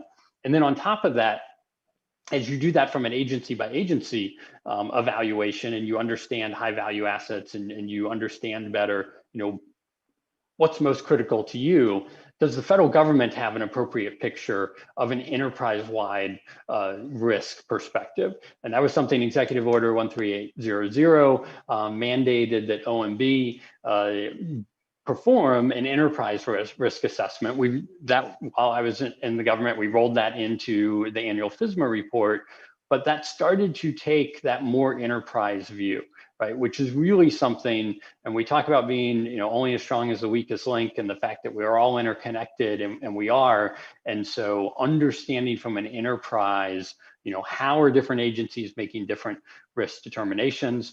How are they at least doing that based on similar criteria so that the assessments are similar? And what does that picture start to look like? And really, this is all to help leadership make some decisions, right? To help leadership make informed decisions about the operations and priorities and budget perspectives for their agencies.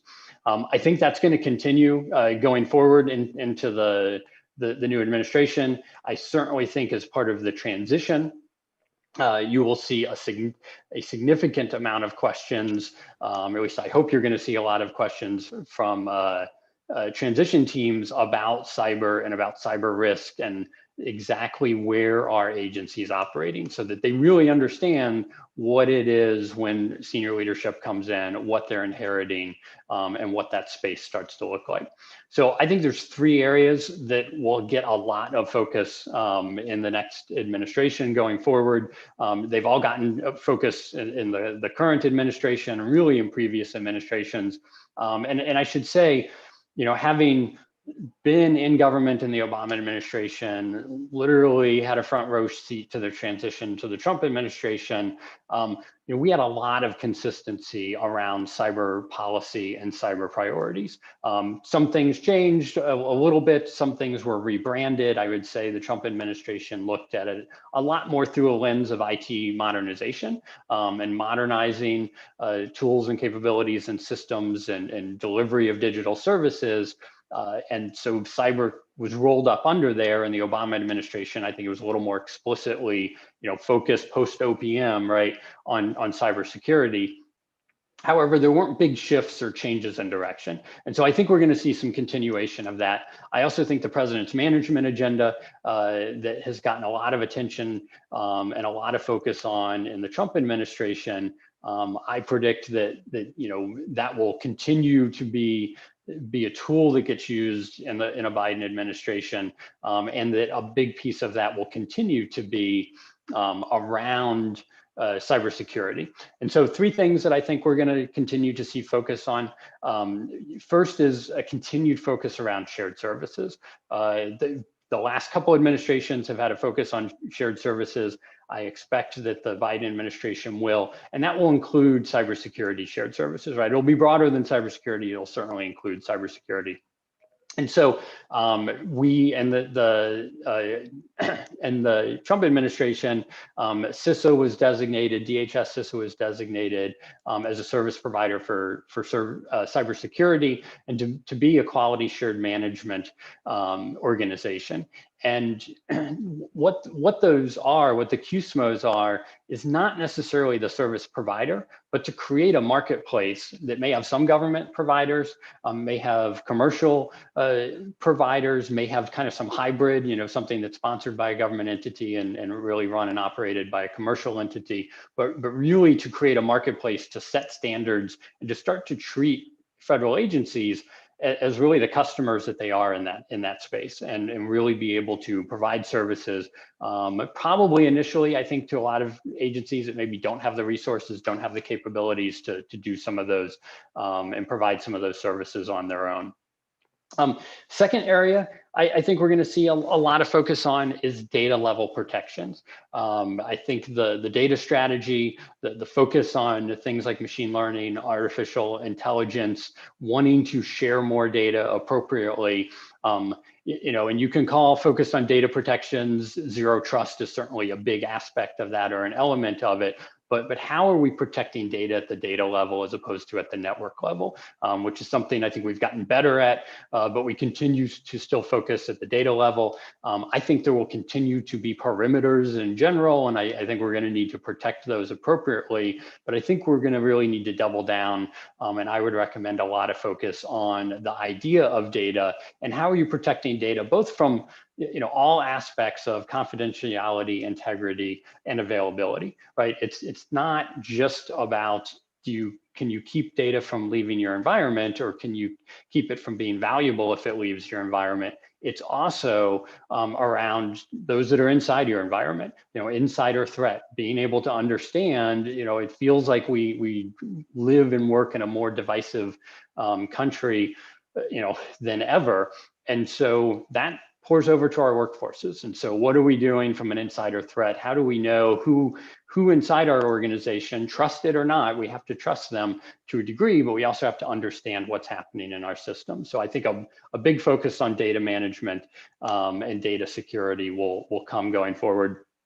And then the third one I will mention is supply chain risk management, which we've seen a lot of action, both executive action, legislative action, regulatory action in the last few years, whether it's NDAA Section 889, the Secure Technologies Act that created the Federal Acquisition Security Council, the Supply Chain Executive Order. Granted, we haven't had any rules come out on that, but supply chain writ large, I think it's going to continue to be a focus area. I don't see it going away in a Biden administration. I think it's a place that we'll probably get more legislation on. I think we'll probably have some change, potentially some tweaking on the regulatory front and on the executive action front. But fundamentally, and I also would say, I think we'll likely see supply chain risk management less as a trade issue or being used as kind of a trade issue, and more hopefully just focused from a pure play security standpoint. But I think that's going to be a growth industry going forward, and we're going to need to have more consistency around what is a supply chain assessment, right? What does that risk assessment look like? Different organizations can make different risk determinations and what they're going to accept from a level of risk. However, we really need more consistency that if your industry and you're going through a CMMC assessment, that you have predictability and you understand what that is. If you are, going through one of the other executive actions, be it the bulk power EO, supply chain EO, or a Federal Acquisition Security Council assessment, that you really have some predictability of what that assessment's going to look like, and consistency that if you're having to go through 2 or 3 of those, that you're answering the same questions and they're being asked in the same context, or at least in similar context, and that you're not having to, drastically change your approach for each of those interactions with a different federal entity or organization in this space. So I think those are a couple of the places that we will see. I also think cybersecurity, I personally believe it's a bipartisan or nonpartisan endeavor, and I would like it to see it continue to be that, or maybe even be less partisan than it potentially has been, certainly the last few days. And because of that, certainly depending on what happens, finalizing in the House and the Senate, but if we do have a divided House and a Senate politically, I think cybersecurity is a place that people can come together. The cyberspace solarium has a lot of recommendations, some of which may get acted on in this Congress. Probably many of them will get pushed to the 117th Congress, and I think people will be looking for some opportunities to collaborate and work together. And this is really a ripe space to do that in. So, from state of federal cybersecurity, I think agencies are in a good place. There's always more work to do. There's more work to be done than really can. And so the ability for us, both inside of government and those of us outside of government, to be able to help prioritize and help put the focus on, how do we partner together to solve real problems, and how are we hopefully partnering together to solve future problems, as opposed to just reacting to yesterday's challenges, which we have to react to. But if we can get ahead of the curve, I think the partnerships are far more valuable, and that we can actually make far better strides going forward. So thank you, Michael. Really happy to be here. Happy to take some questions. If we have some, I guess I should have mentioned earlier, feel free to throw some questions out. I think we've got a couple more minutes before the luminaries panel. Yep, we sure do. Thanks, Grant. I think that was a great summary of what's been going on in the federal space. One question that we did get from the audience relates to what does that enterprise approach that you were talking about that OMB was putting together? What does that look like? I'm going to be a little pejorative. I mean, is it just sort of taking the various agency reports and a big stapler and sort of stapling them together, or is it more like a DoD model? Can you give us a little bit of a flavor of what that actually looks like? Yeah, that's a great question. And Michael, you certainly understand that asking OMB to do this sort of assessment is actually goes against OMB's DNA fundamentally, right? Because OMB is very much likes to kind of take and report on what agencies said, right? Agencies told us this, and this is what the agency said, and FSMA reports have really, been that for a lot of time. And I would say, this is an area where I think there is opportunity for OMB to really think through what is the role that they want to have in cybersecurity, and is it a role that is more I'm reporting on the reports and summarizing the reports, or I'm actually making an assessment and an evaluation, because what we've tended to do is hold people accountable to the reports that they give us, but we haven't largely questioned them. And I would say, this started to chip away at that a little bit. It's certainly not to the level of that if you were doing an independent risk assessment in on a company or on a particular organization. It's not that level of robust. We certainly did some of those as deep dives, but they weren't done publicly, right? And the requirement for this was to do it at an enterprise level and to do it publicly. And so I would say candidly, it's something a little better than just stapling all the agency reports together and putting them in. It's not to the level that we probably really need it to be. And I think it's a growth opportunity going forward. Yeah, and I think when you look at that space, right, the people talk about federal cybersecurity and the federal government as if it were a single thing, but you've got you've got everything from my favorite example, the Marine Mammal Commission, to giant departments and agencies with bureaus and people spread all over, not just the United States, but literally spread all over the world, right? And trying to do cybersecurity in that environment is incredibly challenging. I think one of the issues that we do run into, right, when we talk about this issue of federal cybersecurity, one of the reasons it's so important is that a lot of times the federal government is making recommendations to the private sector about what it should and should not do, and then the private sector turns around and says, "Yeah, but your cybersecurity is terrible. Why should we listen to you?"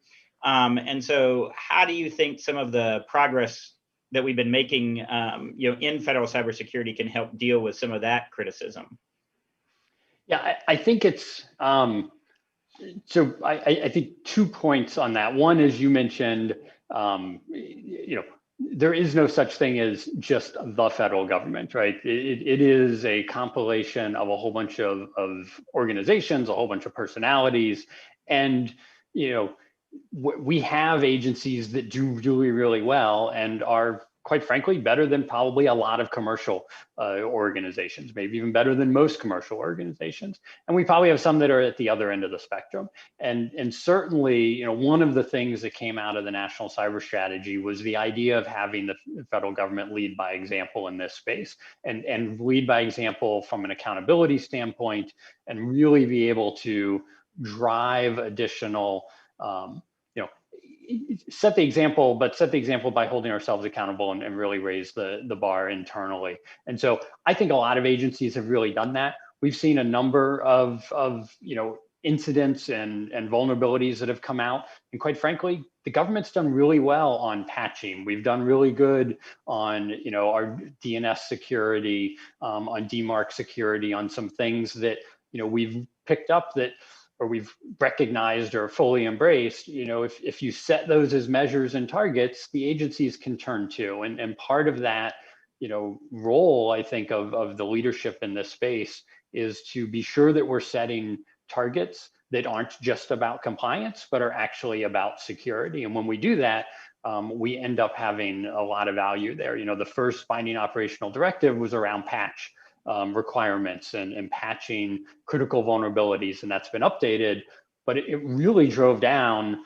It took a while. The government's not fast, but it took a while. But it truly over a year drove down from most agencies having some critical vulnerabilities over 30 days old. And I don't remember the exact statistics, but down to less than 4 or 5 agencies ever having criticals on their internet facing that were over 30 days old. So if we can figure out the things to measure, I think the government can actually lead in this space, because the government can have a lot of agility when the government has the right incentives and the right pressure points. And I think that's a really good point about a lot of it depends on what you measure. So getting that measurement right is another theme that I think we can all pull from a lot of the cybersecurity discussions. So Grant, thank you very much for pinch hitting today and filling in at the last moment. We very much appreciate that, and appreciate all your insights. And with that, I will turn the virtual podium over to Ari Schwartz to introduce the next panel. Yes, thanks, Michael, and thanks to you, Grant. You had a tough task in front of you, and I think you did such a great job there. I think I know we have a lot of people on that come to this every year, and this is our fourth CyberNextDC, and you've spoken, I think, at every one of them. So and the other person who had spoken at every one of them was Chris Krebs. And so we had, when we were looking for a replacement, it seemed like you would be the natural fit. And it's great to work with you at Venable and have you on board with us now. And it's also so great to hear from you on this issue. So we really appreciate that. It's my responsibility to move us forward into the last two sessions of the day, which are going to be really excellent sessions. I've been looking forward to them. We're sort of scanning the globe a little bit here, spanning the globe a little bit with the panel and speakers all the way from California to the Netherlands and the UK, and getting some of the greatest cybersecurity experts in the world together to do this panel. And one of them is the moderator for this panel, Sam Curry, who is now the CTO at Cybereason, but many of you know him from all of his different roles at different organizations and his participation in the cybersecurity community. So Sam, I'm going to hand it over to you. Absolutely. Thank you, Ari. And thanks to everyone and my fellow panelists. It's a great group. I have to say, it's one of the best collections of people I've yet had a chance to do a panel with, I think. Of course, it's a tall order for us to go through all the cool stuff happening in cybersecurity at the moment and important stuff. So I do want to emphasize our goal is partly to make some of these topics exciting and to highlight things and maybe give you some new perspectives on maybe some old topics, some new topics, and what's cutting edge. There's 5 big areas we're going to try to cover. So 4 people, 1 moderator, and 5 subjects, and there's a 6th category. So the 5 areas, and I'll mention them because I think what will really start to be cool is if people start to riff off of these and in their answers, think about how to answer maybe multiple questions as well. The first is on process automation, the good side of it, the bad side, the ugly side. The second is vulnerability disclosure. It's funny, I was talking to some colleagues earlier today and they said, why are we still talking about this? How is this a possibility that we haven't done this yet? At least not to the satisfaction we would have hoped, I think 20 years ago or 25 years ago. Diversity and security. We talk about a big gap in security, an enormous mind the gap kind of problem. And it seems to be widening for all that we're producing new cybersecurity talent. Well, what are we perhaps not doing right there is how Wendy put it in an email to me. The encryption fight. I mean, we've talked about encryption and let's say safety versus liberty, to paraphrase Ben Franklin, for years. It seems to not go away and keep cropping back up. So we'll talk about that. Election security. Here in the US, we just had a big one. It's not just the straight hacking of voting rolls and voter machinery. It's also the whole ecosystem around it, and now this notion of echo chambers.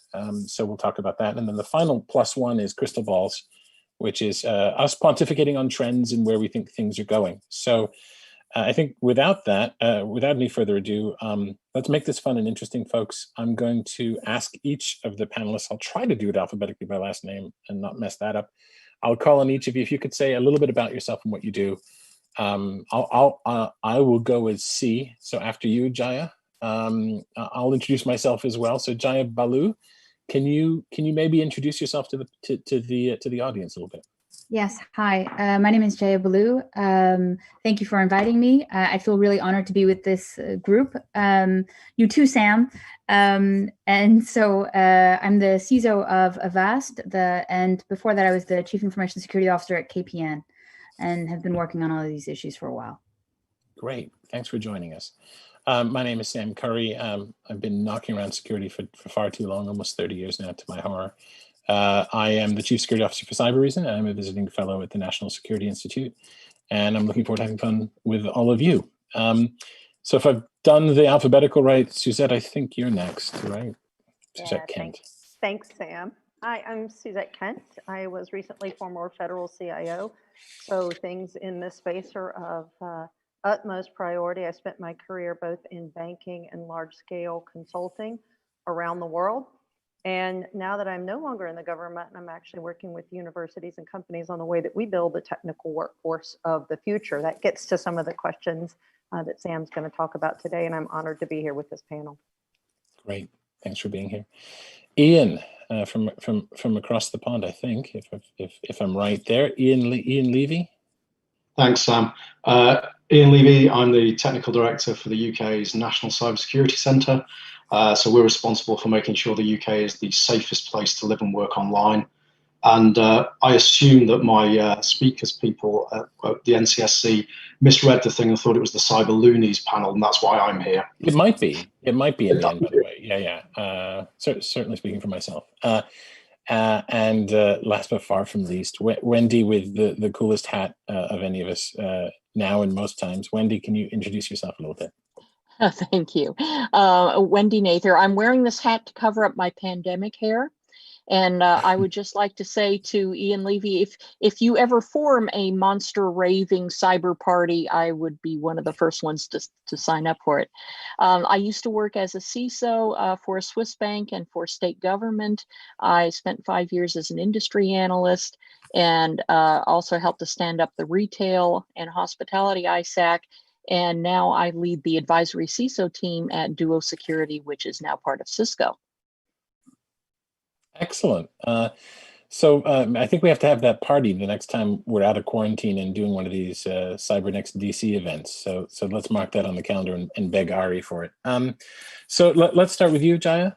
Perhaps maybe we'll talk about the encryption fight. And honestly, I could have asked any of you any of these questions. So anyone should feel free to chime in once Jaya has said something. But we've been talking everything from Clipper chips back in the day and trusted third parties for decades. Do you see the argument tipping one way or the other today? We see a lot of discussion about governments in various parts of the world, Australia, Europe, for instance, as two most recent ones, looking at this issue and having the right to read, or do we have a right to confidentiality? Have you seen this debate change from your perspective? And do you see it heading one way or the other? I feel like we're on a sort of soap opera, where you have the evil twin every couple of times and then they come back and they're dead, but no, we had a brain transplant. So, and I feel like it's also an age test, I'm a child of the 70s. So like, I remember the 90s debate. My first job was dealing with export crypto so that you could have access to, well, I don't need to, the point is that I feel like we keep going in these cycles where we keep trying to figure out what the heck is an exceptional access request and what actually warrants this, and why can't we do it with just tailored access operations? So why would we need to break everything for everyone or potentially compromise something that was engineered in the very beginning of an innovation cycle in order to grant access to law enforcement? And isn't there another way? So we have these questions that reoccur significantly. And by the way, Ian, I read the lawfare stuff that you originally did. I just want to say props, dude, because that was excellent on the principles, but I think we need to talk about the whole Ghost protocol thing, because I really think the principles, this is spot on how we should be examining the issue. But when it comes down to the implementation, I really think we need to be excessively cautious in favor of protecting the majority. And this is something that is not always done when we try to look for what would actually constitute this. So when I was working in lawful interception, it was in order to allow access for countries within Europe to be part of the European community. And it was very simple. Lawful interception meant that everything that was on the wire, and now in some European countries, it's also everything that's off the wire, but cable related and non-cable related access all gets underneath an official request given to authorities. That's fine. If it's encrypted, it's a challenge for the authorities. So you give what you had and that was it. And you were never asked to do anything more than that, than work together to give everything that was possible. But you were never asked to re-engineer your core network in order to grant something that you had never applied in the first place. And I think these are the places where I'm really concerned about some of the things that are happening in Europe, specifically now, as early as a week ago, around communications access to WhatsApp, for example. So I really think we need to come together as a community to figure out better solutions. Thank you for that. By the way, I do want to encourage the audience. If you have questions, do feel free to put them in the chat. I will try to inject them into the questions. But Ian, Jaya just gave you mad props. So I have to come to you and say, this has to resonate with conversations you've had, both on your side of the pond and globally. How do we advance that conversation and make it not just Groundhog Day all over again? So I will be Jaya's evil soap opera twin. Ah, yes, there we go. So I mean, I agree with pretty much everything that Jaya's just said, right? I mean, I'm really glad that you like the principles, Jaya. I mean, what we tried to do was put something out there that would move the conversation on, and it did for about a week. And we had some really good engagement with a whole broad section of people who have different views to us, and that's part of what's necessary. And then it kind of stopped. And we're 2 years on from that, and nothing's really changed. We're having the same conversation. The thing I'd say is, so I think we need to be honest about what we're talking about, and details really, really, really matter. So what you're trying to achieve as law enforcement or a government on something like WhatsApp is very different to something like Facebook, because the risks are different. And we need to be honest about that. We need to talk about what the risks are that we're trying to mitigate. And I don't think we should phrase this as a security versus privacy. This is security versus security, right? So you are talking about one of the key capabilities that governments around the world and law enforcement around the world use to mitigate terrorism, child sexual exploitation, and so on and so on and so on. What we end up with, which I think this is what we need to fix, is these very polarized views. And it's kind of, the ghost protocol is evil and implementing it will kill the entire planet. All of your firstborn children will die if you implement the ghost protocol, versus if you don't do something, your children will die in the real world, right? Neither of those are true. So let's be really honest. The ghost protocol as it is known, the guts of it are pretty much how Facebook's secret messages work. So let's put that into perspective, right? And as far as I know, no evil government has ever broken and stolen those messages. The one thing that I think that really needs talking about is Jaya's point about why can't we use tailored access ops? So, right, we're a government. I'm from an evil SIGINT agency as well as a security agency. The things that we get told are the following two things. Number one, when you find a vulnerability, you must disclose it, because leaving the vulnerability unpatched is evil and you put everybody at risk. Number two, we will not give you access to encrypted communications because you should use tailored access ops, which use vulnerabilities.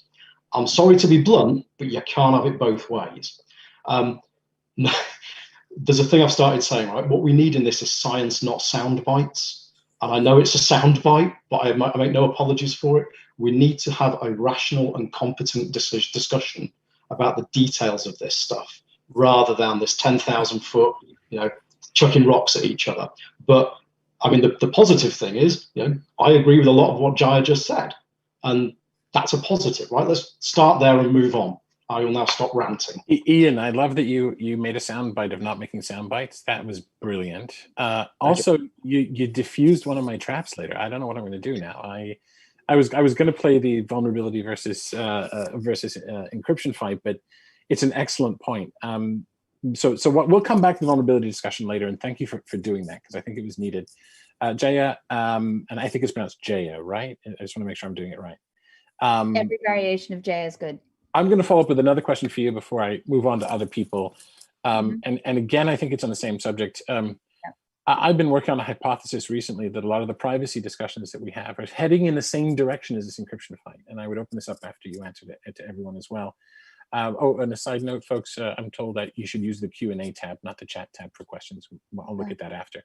But Jaya, is the privacy discussion headed down that same slippery slope and going to wind up on the same episode of the same soap opera? Is it in fact leading to the same kind of discussion and the same discussion at its heart as encryption? Or do you think is there something unique about it, and is privacy something we should be highlighting differently? Well, I think there's some process points that are the same. And I think it goes back to what Ian said. If we look at it only from a 10,000 foot view, we're not going to be able to separate the facts from the fiction. So, but to go back to what Ian said, just kind of to finish off that thing, I don't think that there's a blanket approach to any of it. Just like there's no single blanket approach to figuring out whether you need to have a secondary set of public key pair in order to have an additional participant to a conversation, which never gets notified to the primary participants. These are not easy things to construct. So I think that we should look at it on a case-by-case basis, which is pretty much what we mean when we say exceptional access. So it's not about you can never use a 0-day or you can never buy a 0-day, because like, let's be honest, we have a 0-day market out there. It's a black market and a white market, and where, a lot of governments also in Europe are trying to create a more legitimized market in order to buy these 0 days.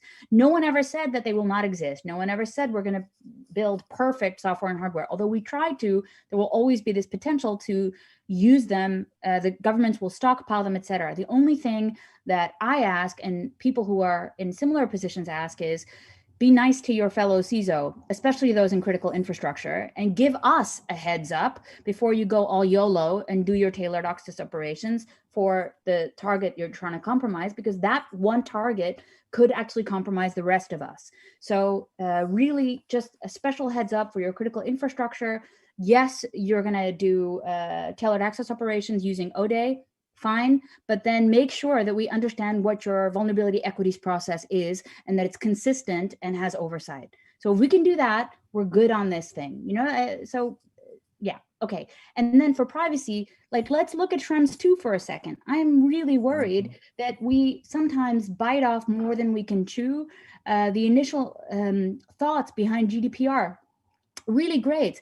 But then when you saw that how it actually manifested into, for example, internet registrars not being able to hold who is information, that's just crazy sauce.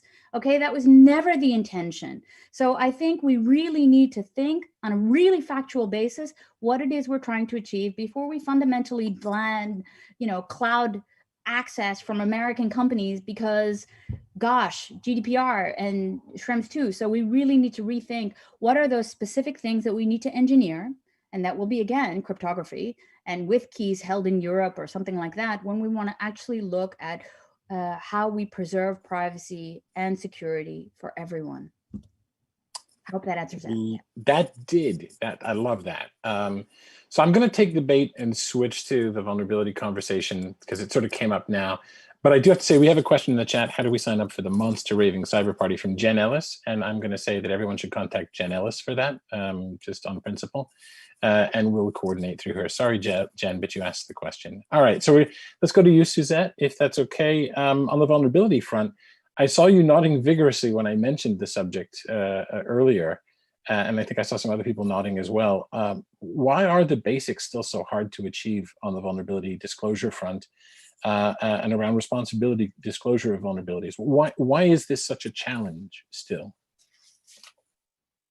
Sam, let's start at the very beginning. You have to you have to admit there's a gap somewhere, and especially when it comes to government and the myriad of what we're looking for, that's difficult. I know and I was glad to join and see my good friend Grant Schneider talking to the group before we started. Getting a vulnerability disclosure program out was one of the things that we worked really hard on inside the federal government, because just the reporting and the investigation, understanding not just how you action, but how you confirm what has happened and how you share that information is really, really tricky. It got back to, I was nodding vigorously at the conversation between Jaya and Ian, because the one soundbite that I will keep or pull out and had to reiterate over and over is the details matter. They matter a lot. When we're talking up at 10,000 feet, we're not making any progress. To Ian's point, that's why it kind of sat. And then Jaya made a really important point too. What does the oversight look like? So, at least on the side when we were looking at some of the vulnerability, kind of how does this process work? Getting to a process that people trust and are willing to participate in was a complicated set of activities, but how you action that, continue the communication, and what that looks like in operations across a very complicated organization, took a lot of debate. And the only way that we actually made progress and got to something people agreed on was getting down to those details in very specific scenarios. There's still a lot to solve. It's not perfect, but there's enough of a working infrastructure that you can actually advance the ball. And for every one of the people who are listening here today, it's incumbent on all of us to not let those conversations happen at the 100,000 feet level. Drive them down to something we can solve for, if we're going to continue to advance. Yeah, that makes, the devil's in the details maybe one of the most important points in security, actually. And your point about oversight, and I think you actually you understated the case for the environment you're responsible for. It might be one of the most complex, if not the most complex, out there. I'm going to come back to you, Ian, and then I'll maybe come to Wendy and see how she handles this from her various perspectives, both state and private sector stuff. But Ian, you touched on it earlier. Registered vulnerabilities with the government? Question mark. For years, skeptics, of course, raised eyebrows at this. You've been right in the center of it, and you've been very loud about it and very clear, helping to make it visible. Maybe you could discuss a bit how you've overcome some of these sort of traditional issues with ensuring the community can have its right defense and avoid fears and theories of weaponization. How far along that trajectory are we? What can we do to have our cake and eat it too here, or is that naive? So I think, again, we've got to be really clear what we're talking about. So vulnerabilities in what? Disclosed by whom to whom?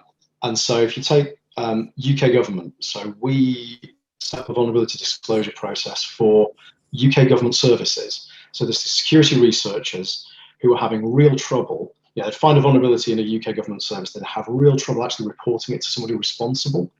And that makes you look like a bunch of Muppets, because you're acting like a bunch of Muppets. Even when they did find someone, sometimes the response would be, here's my lawyer, at which point you've kind of lost the right to speak. So we spent a lot of time getting the UK government behind a single vulnerability disclosure process, which we've run. We are responsible. We ask for researchers to be responsible. We thank them. We're nice to them. We don't threaten to sue them. And that sets a tone that you actually understand the people you're talking to and what drives them. We are assert, so we are, people do tell us vulnerabilities in order for us to manage them out into the real world. And we do that responsibly. We don't set arbitrary time limits. So we won't say, you've got 30 days or 90 days or 7 days. We work with the vendor to make sure that it can be patched properly because, again, details matter. If you've got something that's out on ships floating around in the sea, you can't patch that in 30 days. Right? If you've got a maritime vulnerability, it's totally different to something on an iPhone, which gets pushed quickly. So again, we try and work with people to show that we understand what they're doing. And then the third bit is when we discover vulnerabilities. So when the UK government, in all of its glory, that's the wrong word, surely, but the UK intelligence community specifically discovers a vulnerability, what do we do? What's the process we go through? How do we evaluate what we're doing? Well, the best way to tell people about that is to publish it. And again, evil SIGINT agency, so why the hell would you trust us? Well, we ask an independent judicial commissioner to check we're following our process. And that's published.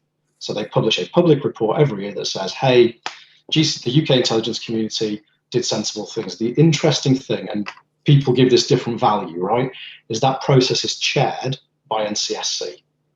So the process is run by NCSC, so the security part, it has a presumption of release, and there has to be a good case made for retention.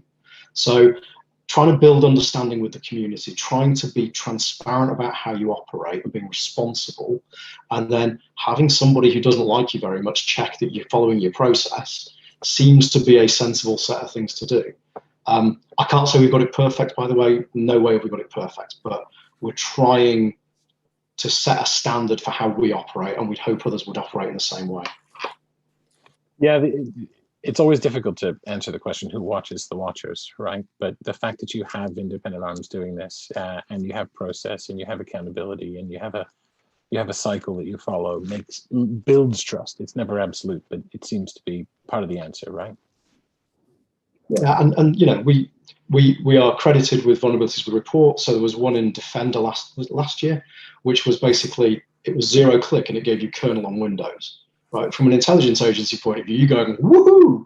To Jaya's point, you're going, oh my, what am I going to do about this? And so we patched it. We earn tens of thousands of dollars every year in in bug bounties, which get donated to engineering charities and the like. So again, it's being part of the community in an open way. So Wendy, I haven't called on you, and I'm so sorry it's taken this long, because I know you're probably chomping to say some things. But given you've done some state government and certainly in the private sector, maybe you have a private sector perspective on some of this. Why is this subject still around, this notion of responsible disclosure and consumption in some ways? Are there some clear and present obstacles to that you can see? Yeah, why is this still a thing? Yeah. Absolutely. From a consumption point of view, I mean, I've been on all sides. I've been the one who is trying to get a hold of a retailer and say, I really need to talk to your security department, and no, I can't tell you why, because this is not a secure channel, to trying to patch something in my own systems that took 6 weeks to turn around the code fix for, but took a year to deploy for various reasons. I have a whole talk about that. But then also now working for a vendor where we have to consider a lot of things that go into our own product disclosure process. And a lot of people on the outside don't understand that as we get more interconnected and we have more dependencies, it just gets even more complex. We have to consider, first of all, if we know about the vulnerability, can we figure out who's affected by it?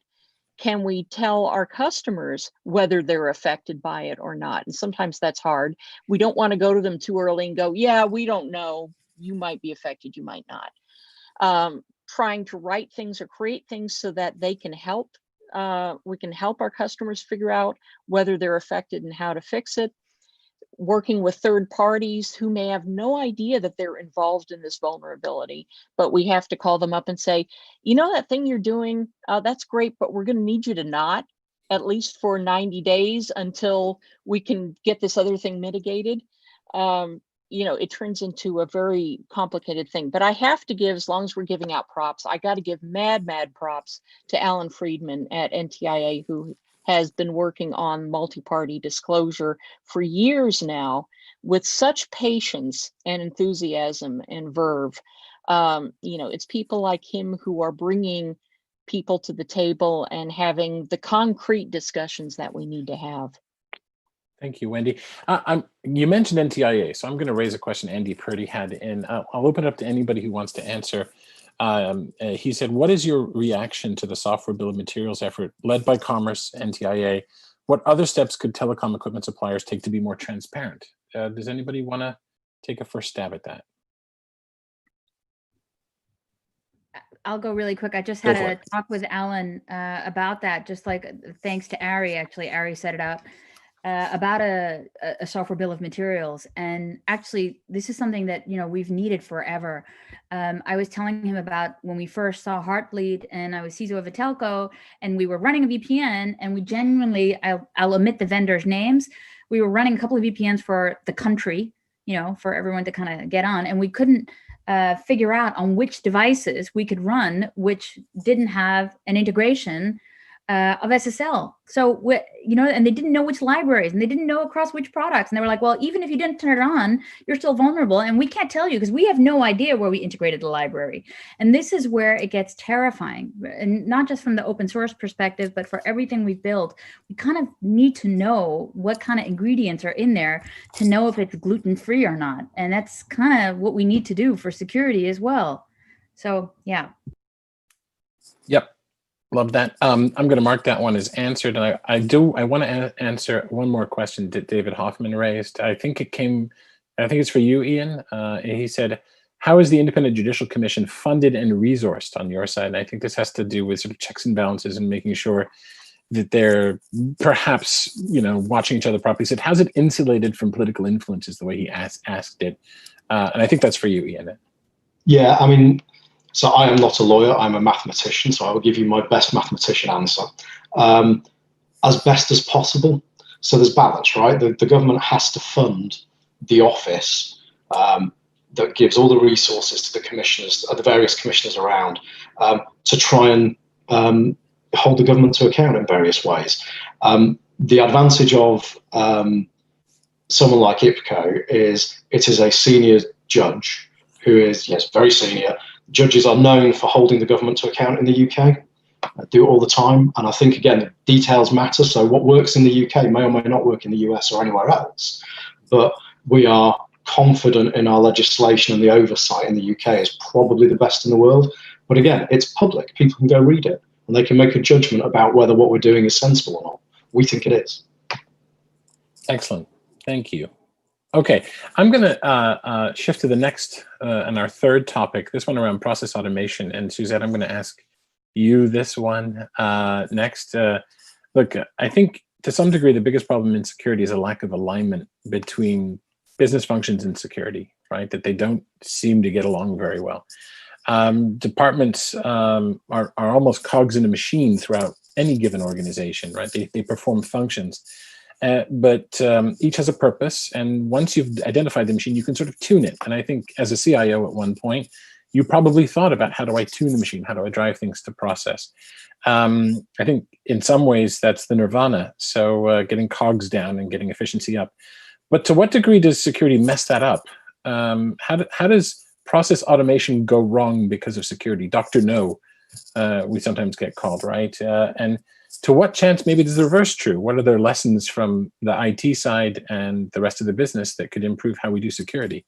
Any thoughts on that? Absolutely. And in the process automation space, I've probably spent the last 20 years doing different components. And I like to look at it more as this ensuring that we have security built in the process is how we trust the automation.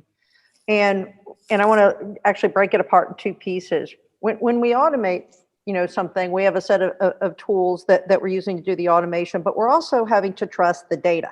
And when you look at those two pieces together, there's security questions all over the place. I could trust what I built, but not trust the data that was fed into it, not trust the input that was coming in. I still get a bad outcome. I have to have both of those pieces.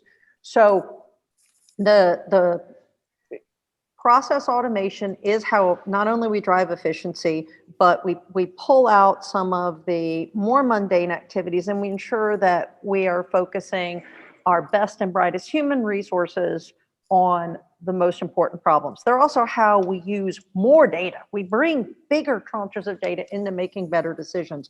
So when I look at the spectrum, and when I say automation, I look at the spectrum from really basic business intelligence and RPA all the way up to what we're doing with AI and machine learning, and ensuring that we have security both in our technical layers, whether that's the compute or the actual software we're using, as well as where the data is coming from, the integrity with which it is gathered, the devices on which it was gathered.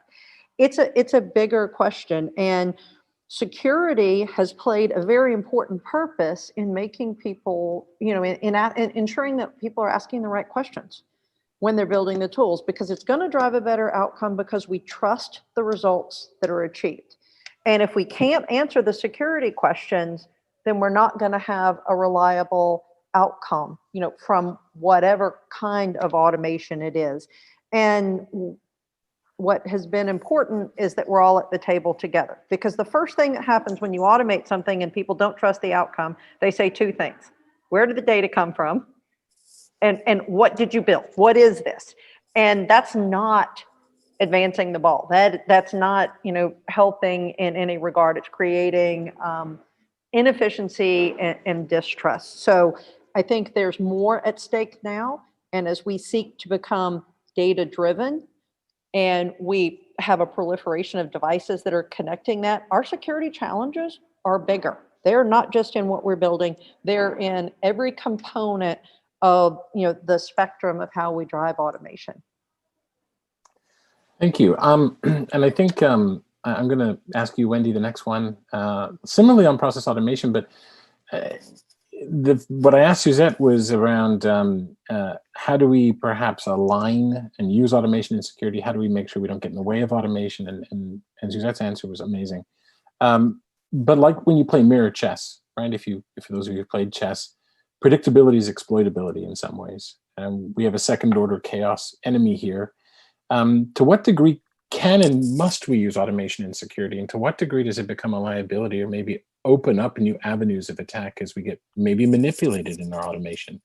What are your thoughts on that? Well, my feelings are that for automation, there are 4 important things that you need. You need certainty, you need precision, you need commitment, and you need transparency. So for certainty for automation, you need to be really sure that you want this to be automated, that you're going to trust it, as Suzette was talking about, to do the thing that you want it to do. You need precision. You need to make sure that whatever automated outcomes are coming are not leaking out to a wider scope than you want. You want to automate this thing and only this thing. You want it to have only these effects. You want to have commitment, because you've got to be able to set up the automation and then go and let it run. Because if you have to keep coming back to tweak it, you're not really committed and it's not really automated. So that's not buying you much. And then transparency. Everybody needs to be able to understand what it's there for, what it's doing. If you put something in, what's going to happen to it? And that's part of the trust, the really critical trust that Suzette's talking about. You can't build, black box automation. So for all these reasons, this is why blockchain is not going to solve everything. Sorry, people.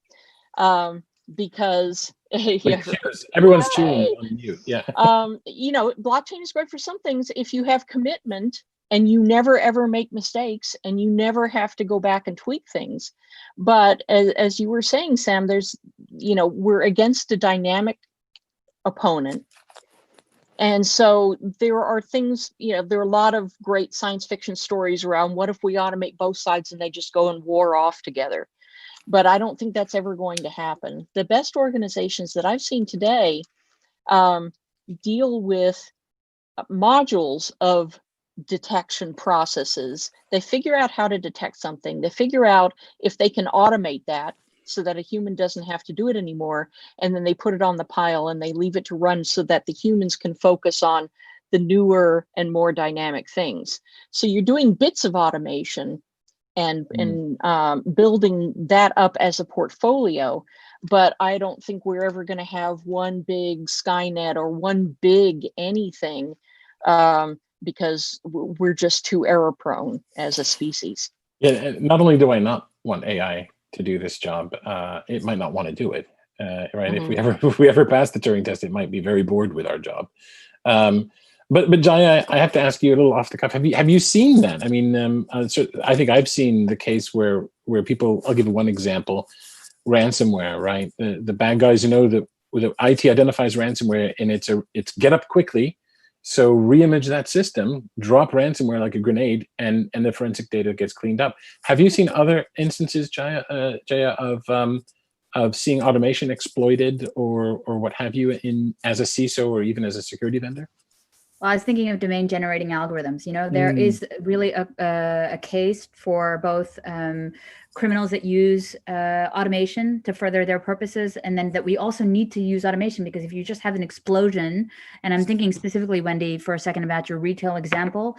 So I was once talking to the CISO of a very big, without saying the name, of a very big supermarket chain in the UK, Ian, and he was saying, I just can't keep up. There's nothing for me to do without looking to AI to try to figure out who is registering into the thing. What are the different domains that we're seeing? And so they really need to turn to automation to figure out a good solution. And I think with all of this stuff, there's 2 things that I struggle with in general today with our field. One is the speed of stuff and the volume.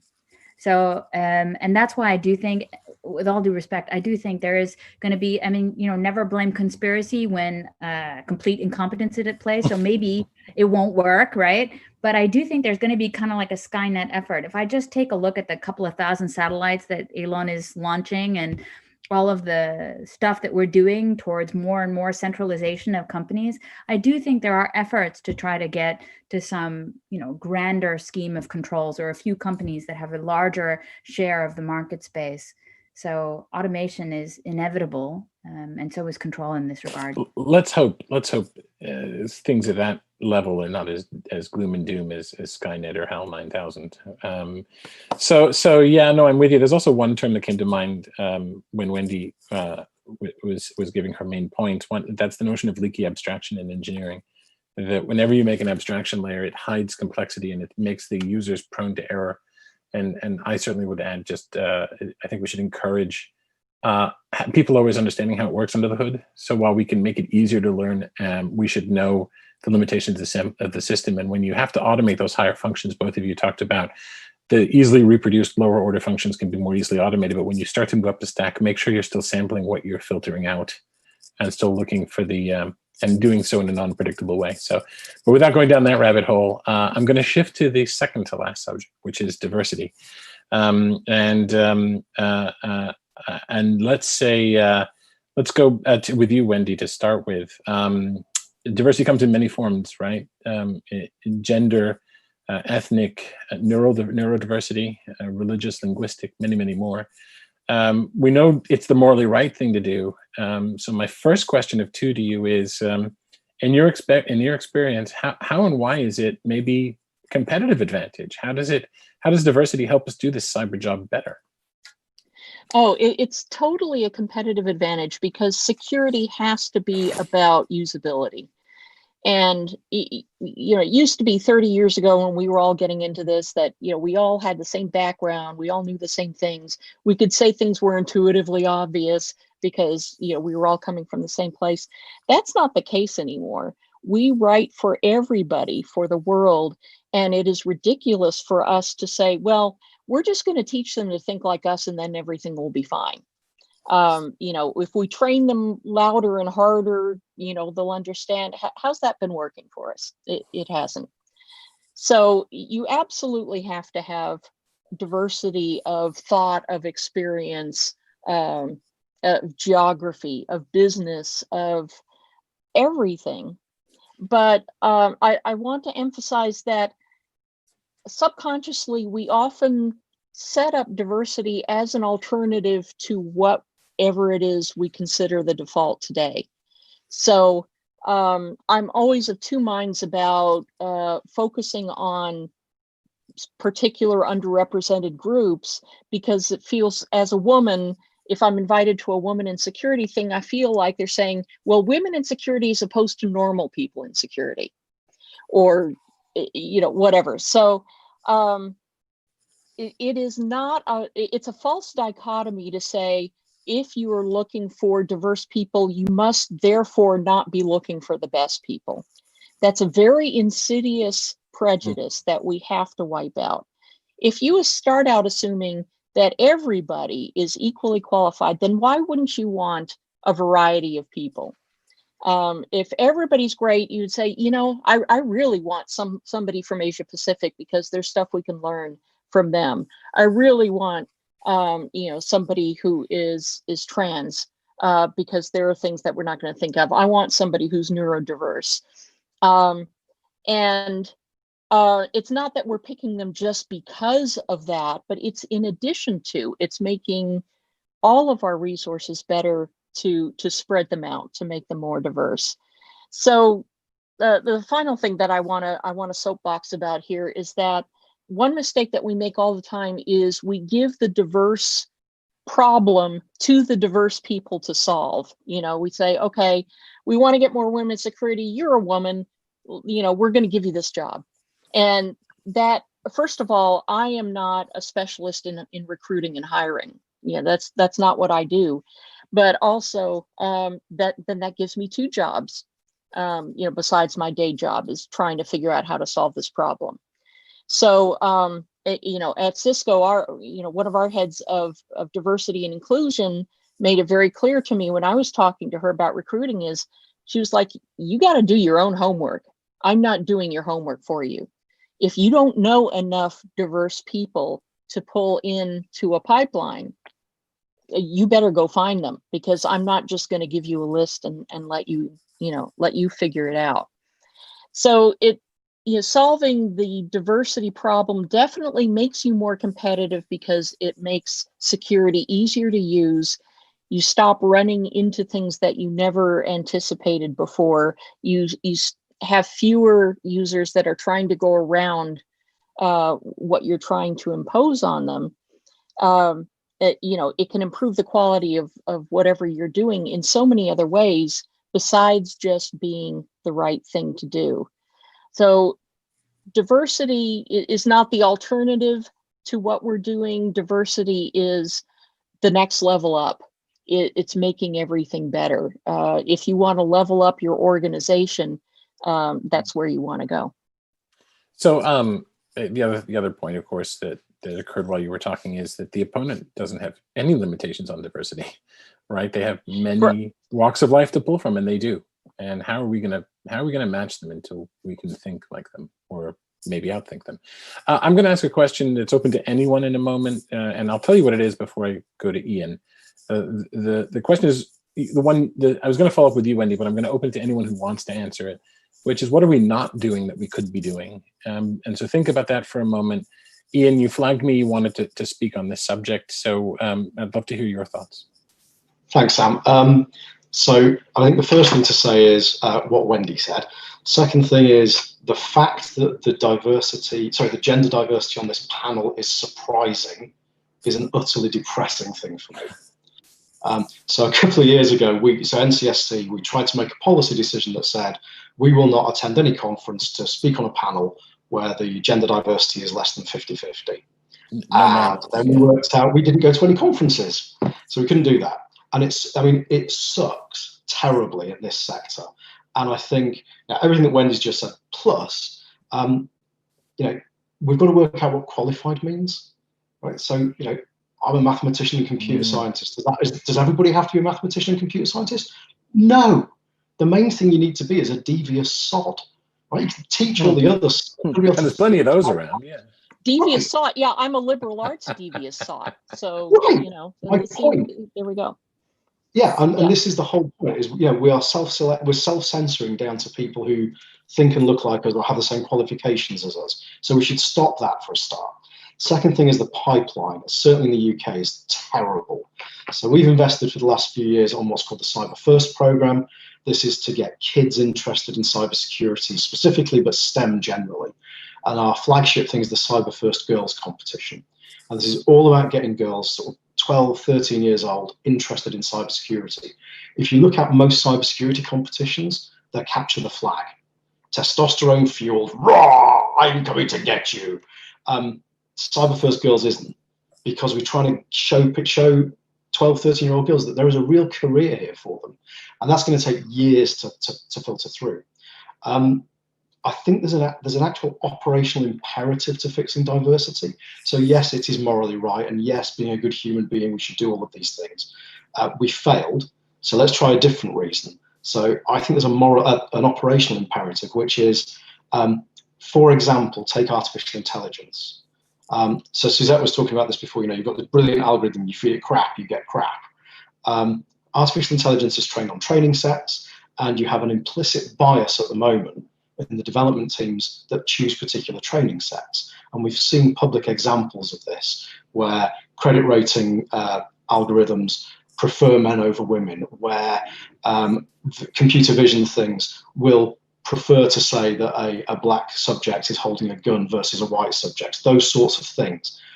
As you start to rely on AI more and more, the diversity of the team building it is going to be critical. Can you imagine the catastrophic area we end up in if you've got a computer vision system or an autonomous car that judges different races differently with probability of being a pedestrian crossing the road? That really wasn't very well put. You know what I mean, though. It's catastrophic operationally. And so we have to now fix it, because otherwise we're going to start killing people. I'm quite passionate about this, as you can possibly tell. I have a bully pulpit. Right? It might not be a massive one in the US space, but it's quite big in the UK.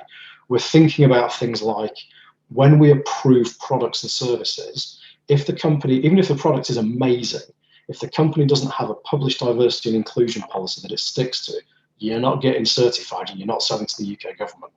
So I have no idea if my lawyers will ever let me do it, but those are the sorts of things we're looking at. I think collectively, we have to take a step up. We are not doing enough. We are virtue signaling until it comes out, but we're not actually doing things that are hard to try and fix this problem. And I will now shut up. Sorry for the rant. No. You know, what you made me realize is if artificial intelligence, and I did a presentation at RSA conference on precisely these biases in AI systems outside of security, even for privacy. It's happening in our subconsciouses as well. Our intuitive computers are making these same decisions, and I'm not going to mansplain it to a panel that's 60% women, but for the audience, it is a serious thing when you give that job that's a step up to somebody who's slightly underqualified and not quite ready, but they're white and they telegraph, and they're male and they telegraph confidence, versus the woman or the black person who's slightly overqualified and is still not getting the shot. But I will get off that soapbox. And Suzette, let's hear from you, because you also flagged me that I know you're passionate about this. I didn't think that we're gonna throw out election security as a subject, because we can always talk about that some other time, and we'll go to a final round as an acceleration. But I want to hear your perspective on it. Well, and I'm gonna, Sam, I'm going to lean this towards what are the things that we're not doing. I agree with everything that was said, and am equally as passionate. And those are the things that I am doing now as a citizen in my private time. But I'll start with, what are we not doing? We're not starting early enough. And when I say that, there's lots of programs that, like Ian mentioned, you know, Girls Who Code, opportunities through religious organizations, through underrepresented, you know, minority organizations, cities that are reaching out, because we have to make this an exciting area, an interesting field, but expose it to those who are learning through multiple pathways, traditional education, non-traditional education, and continuing education. And one of the big things that has also been important is think about who our emerging workforce is learning from. So look at the World Economic Forum, like forecast for jobs, right, in the next decade, next 2 decades. Whether it's specifically cybersecurity or working in a technical problem-solving environment, those are critical skills for where our world is going. And if we're not also educating our educators and putting the equipment that they need in the classrooms so that they can teach the students, and they can expose them, we're not creating that workforce. So, you know, I kept picking at this and asking all the same questions. Why am I the only one in the room that looks like me? Where are other, you know, people? Why don't we have the diversity of thought at the table to help us battle clearly someone who's coming at us with a diversity of thought? And we would get back to that pipeline question. And we need to not fight over the exact same pipeline. We need to build a bigger pipeline for all of us around the world. And so some of the things that Ian touched on, Wendy touched on, I'm sure Jaya could go into, we have to continue and we have to push it back as far as we can into educational pathways so that we have people who are interested and they're not scared to get into it at a later point in life. It's something that is part of their DNA and how they operate as they're going through their educational processes. Yeah, and to add to that, I would also say that it's not just the case of people who need to be educated and people who need to learn and young people. We also need to broaden our definition of what cybersecurity skills are and what that talent is, because there are a lot of people who are already doing this work and are not getting the recognition that they need. Like the Women of Color Advancing Peace and Security, a DC-based organization. Those are all women who are working in national security today, and they're too busy doing their actual job to get up on stage as much as they should. But you know, we need to reach out to people who, you know, don't look anything like a hacker in a hoodie. I've hired a lot of people myself who were my personal assistants or who, you know, came from completely different backgrounds and just said, you know, you're smart enough. Let's just teach you what you need to know and you can get working on this right away. So again, there's no one pipeline into security. There's no one right age. You know, we have to keep thinking bigger. Yeah, I sometimes get asked, how do I wind up doing what you do? And I say, don't do what I did. Not only did we not have a path then, and most of us were winging it, right? But it's a very different journey today. I think we have to do a lot more listening to the younger generations and how they're approaching this, and give more than chances than we do telling them, and spending more time coaching them. So we are pretty much out of time. So I threw out election security. I'm going to throw out the crystal ball question. I think it was worth it. I think this last bit we were all super passionate about, and I hope the audience appreciated that the energy there and what we believe in. Apologies to David P., who asked, is there anything our adversaries are doing in particular is causing problems, concerns, either in industry or government critical infrastructure? If you would like that answered, David P., please feel free to write to me personally. The organizer will give you my email address, and I will put that out to the panel here. And I have to thank the conference and Ari, who just popped back on to take over, and say thank you, folks, on behalf of all of us. I've super enjoyed the Luminary panel. Hopefully you found it illuminating, and I look forward to talking with all of you in the future. Thanks again, guys. Thank you, Sam. Wow, what a great panel. Thanks, guys, so much for doing this. I hope that we can have you all back next year, because I think that from the texts I've been getting about this panel, everyone really loved it. And I think you guys lived up to your hype that we gave you beforehand, and we appreciate it. Speaking of cyber luminaries, though, it is my honor to introduce to you Alex Stamos, who is director of the Stanford Internet Observatory. And prior to that, he worked at Facebook as the chief security officer. And prior to that, he was at Yahoo. I actually met him several years before that. And the whole time he has really engaged me on kind of whatever the next issue is going to be, and really learned so much from the things that the way that he looks at the world. And I'm looking forward to hearing what he has to talk to us about today as well. Alex, how you doing? I'm doing okay. Nothing going on these days. So I feel like your event wasn't very timely, Ari. We try our best. Yeah. Anyway, thank you for having me. And the event's been great so far. Really appreciate everybody's talk so far. That last panel was great. I thought the keynotes were all really interesting. And I'm really excited to be able to close it out.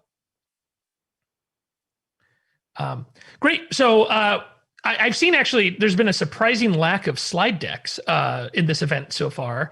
So I'm gonna try to I'm gonna channel my inner fake professor and ruin that record so far. What I want to do is talk a little bit about some of the things that we've learned over the last couple of weeks from the election. And I thought I'd give a quick overview of some of the things that went well, didn't go well, and some of the lessons that this has for the incoming administration and the new Congress of issues that are going to have to be addressed. So I don't have a ton of time, so we'll do this pretty quickly. Talk about what work we did in some of these challenges. So the things that obviously went well. So first off, there was a very few technical faults, either faults in systems that were organic and caused by those systems failing. And we have at this point a lack of any evidence of faults that were generated by any adversarial action. This is incredible and not what was expected by lots of people coming out of 2016 in the information we learned about how a number of US adversaries had probed into election networks during that time. The fact that the systems did not fall down and that if there were attempts, they weren't that successful is a fantastic outcome. There were examples of foreign interference, most notably by some Iranian actors, with some disinformation that turned out to be a little bit amateurish. We have found some other stuff that we'll talk about that is a little bit of foreign groups dipping their toes into the disinformation space. But for the most part, I can't think of actually one example of any foreign influence operation that you could call at all effective. That doesn't mean there wasn't disinformation, as we'll get to, but the foreign component of it was pretty small. And I think a bunch of these, the big kind of meta thing that went really well is there was incredibly successful coordination between the private sector, local and state governments, and the federal government. And I have to give a lot of credit here to the very hardworking people at CISA, including Director Chris Krebs, who, as we all know, was fired by tweet yesterday for telling the truth about the election security issues and the lack of impact on the outcome. But also Matt Masterson, who led up a lot of this work, Brian Scully, Matt Travis, Jeanette Manfra, who helped set up a lot of the structures in NPPD that came here, and then hundreds and hundreds and hundreds of really dedicated civil servants that worked incredibly hard at CISA to provide services to local and state officials, to run red team exercises, tabletop exercises, to build technical frameworks that they could offer to people, and to very calmly and professionally handle the disinformation environment. And so, this was not an accident that this election went reasonably well. This is due to some very hard work that existed over years and years. And I got to see some of this start in the run-up to the 2018 midterms, which turned out to be a pretty good dry run of the kinds of coordination we needed. But honestly, this is an area that turned out much better than I personally expected. One of the other things that we had coming into this election was a little bit more of what the 9/11 Commission called institutionalized imagination. It's actually one of the, I think if we had the equivalent of a 9/11 Commission report for the 2016 election, one of the things that I expect would be pointed out is that there was a lack of cooperation between the public and private sectors, and of thinking forward on the kinds of things our adversaries could do outside of the traditional kinds of cyber attacks that everybody was potentially expecting. And this lack of institutionalized imagination in the 9/11 context existed within the US government and between agencies involved in protecting the United States. In 2016 existed between the public and private sectors, makes it a little bit different. And finally, this cycle, we had that imagination built into multiple levels. We had obviously the people working at CISA. We had a countering foreign influence task force that had the FBI, NSA Cyber Command, the Election Assistance Commission, a bunch of different components of the federal government, and then groups at the large tech companies who were both helping defend networks, but then also work on the disinformation problem. And then obviously the local and state election officials for whom this kind of thinking was not something that was on their radar before 2016, and who had to make a pretty significant change in how they thought about who their technical adversaries were, the quality of those adversaries, and what their possible goals would be. And so this kind of, no one person or group was in charge of creating this imagination across multiple different agencies, but the fact that it existed this time, I think, is one of the significant differences that we had. Related to that is there was a significant public-private partnership in the run-up to the election. I think this is underplayed. There have been dozens and dozens of takedowns of foreign influence operations on the large platforms over the last 2 years. And a significant portion of those are related to the work that is being done in the public sector to understand these adversaries and to pass both TTPs as well as more detailed technical information to the companies that then have the ability to take one technical hint and turn it into an exploration of the entire disinformation space. The most prominent example of this would be the takedown of the Peace Data website and the associated accounts and personas that were wrapped around it. Peace Data was a front from what used to be called the Internet Research Agency, what we can call kind of the Prigozhin universe of disinformation actors. And it was aimed at mostly people on the left, kind of a mostly anti-war, anti-imperialism, and contained a lot of stories that it turns out in this case were not written by Prigozhin employees in St. Petersburg this time, but were written by actual Americans who did not know that the people they were talking to were fake personas, that their editors and the folks who were paying them were actually working for a Russian disinformation group. This takedown of Peace Data, while probably not hugely impactful on the election, is a great example of what can happen if you have this kind of public and private partnership that did not exist in the run-up to 2016. And then we've had lots of rapid and coordinated transparency from the various government agencies who do this. I got to give a lot of credit to Ann Neuberger and her new cybersecurity director at NSA for breaching kind of the famous shield of obscurity around that agency by publishing detailed documents going into the mechanisms by which American adversaries are breaking into systems, how their malware works, and what their overall TTPs are. That is incredibly useful for real defenders to know what is actually going on in the real world. The other group that's obviously been really good on transparency is CISA themselves, with CISA.gov/rumor control being one of the most important websites during the election period of having clear, plain English explanations of why certain rumors about the election are false. These were incredibly useful for us in our work to be able to reference back to authoritative sources and to push people to it. I think this is a fantastic example, and I'd love to see both of these kinds of efforts continue even outside the election period. So let's talk just briefly about kind of what we saw, though, from a disinformation environment. To give you a quick background of why we have this information, I was part of standing up this thing called the Election Integrity Partnership. This was a collaboration of 4 different institutions. So my team at the Stanford Internet Observatory, the University of Washington's Center for Informed Public, which is under Dr. Kate Starboard, Graphica, which is a private company in New York that does social media analytics, and the Atlantic Council's DFR lab. All 4 of these institutions have done a lot of work on disinformation in the past. And the reason we stood up this partnership specifically for the election came out of the fact that I was lucky enough to be able to send 4 of my students to go work at CISA on election security this summer. And 3 of those students kind of went heads down on the technical side. They worked on scanning frameworks and such, and worked side by side with CISA's staff on finding technical vulnerabilities in infrastructure. One of them was focused on the disinformation side. And one of the things that she found in talking to the folks at CISA is that while CISA and other government agencies had a pretty clear mandate to handle foreign interference, especially that is technical, and the part of disinformation that you could definitely attribute back to a foreign actor, domestic disinformation was something for which there was a massive hole of both authorizations, but also people having the right skill set to track and deal with domestic disinformation. One of the problems with disinformation is you really don't know who is behind it until a decent amount of time afterwards. And so having as a threshold question something being foreign is a very difficult place for a government agency to be in, because it just makes it very difficult to do kind of the initial study of the themes, the messages, the content that is being pushed out, since it is the determination or the attribution of who's behind that could take weeks or months.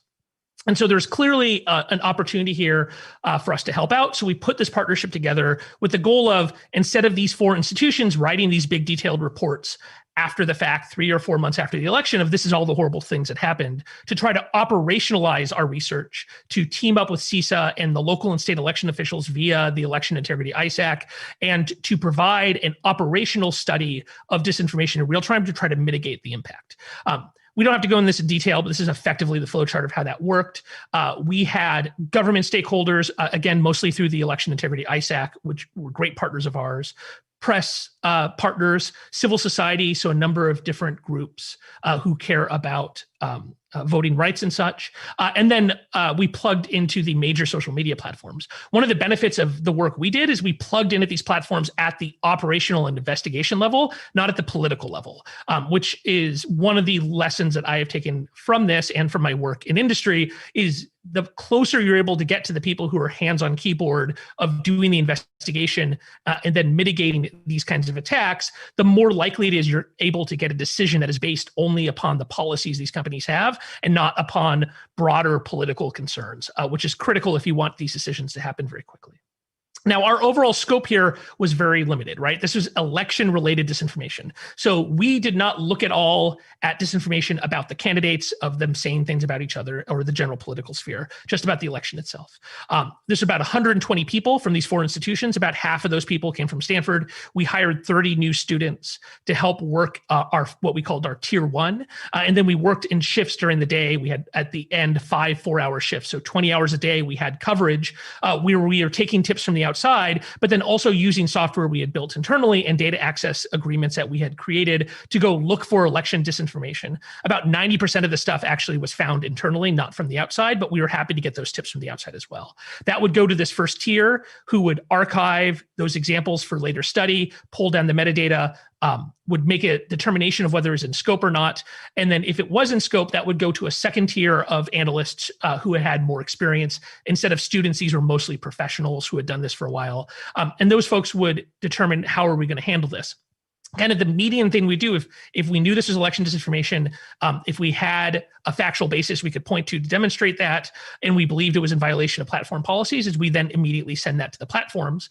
And then if we saw that this was a theme or something that was really interesting that we thought would merit public communication, that would be sent to another group that would write that up. And then we would put that on our Twitter account as well as a live blog that we were running on election day and the days afterwards. So we started this process by looking at the policies of the major platforms.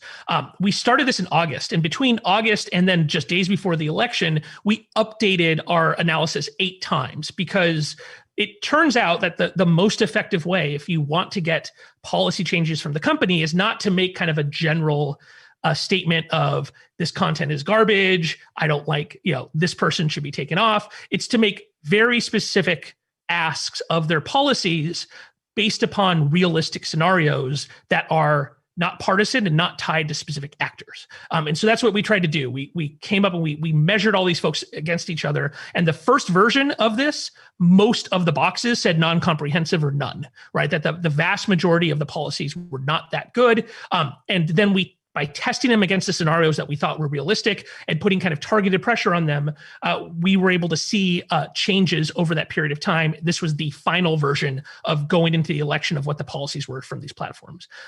One of the challenges here is it turns out not all these policies are written down in one place. We actually have the big detailed PDF that we reference of how do we make these determinations? And in that, we have to cite individual tweets from executives, blog posts, news stories. And so that's kind of a meta issue, is that there's a lot of opacity still from these platforms of what their policies are and how they're going to enforce them.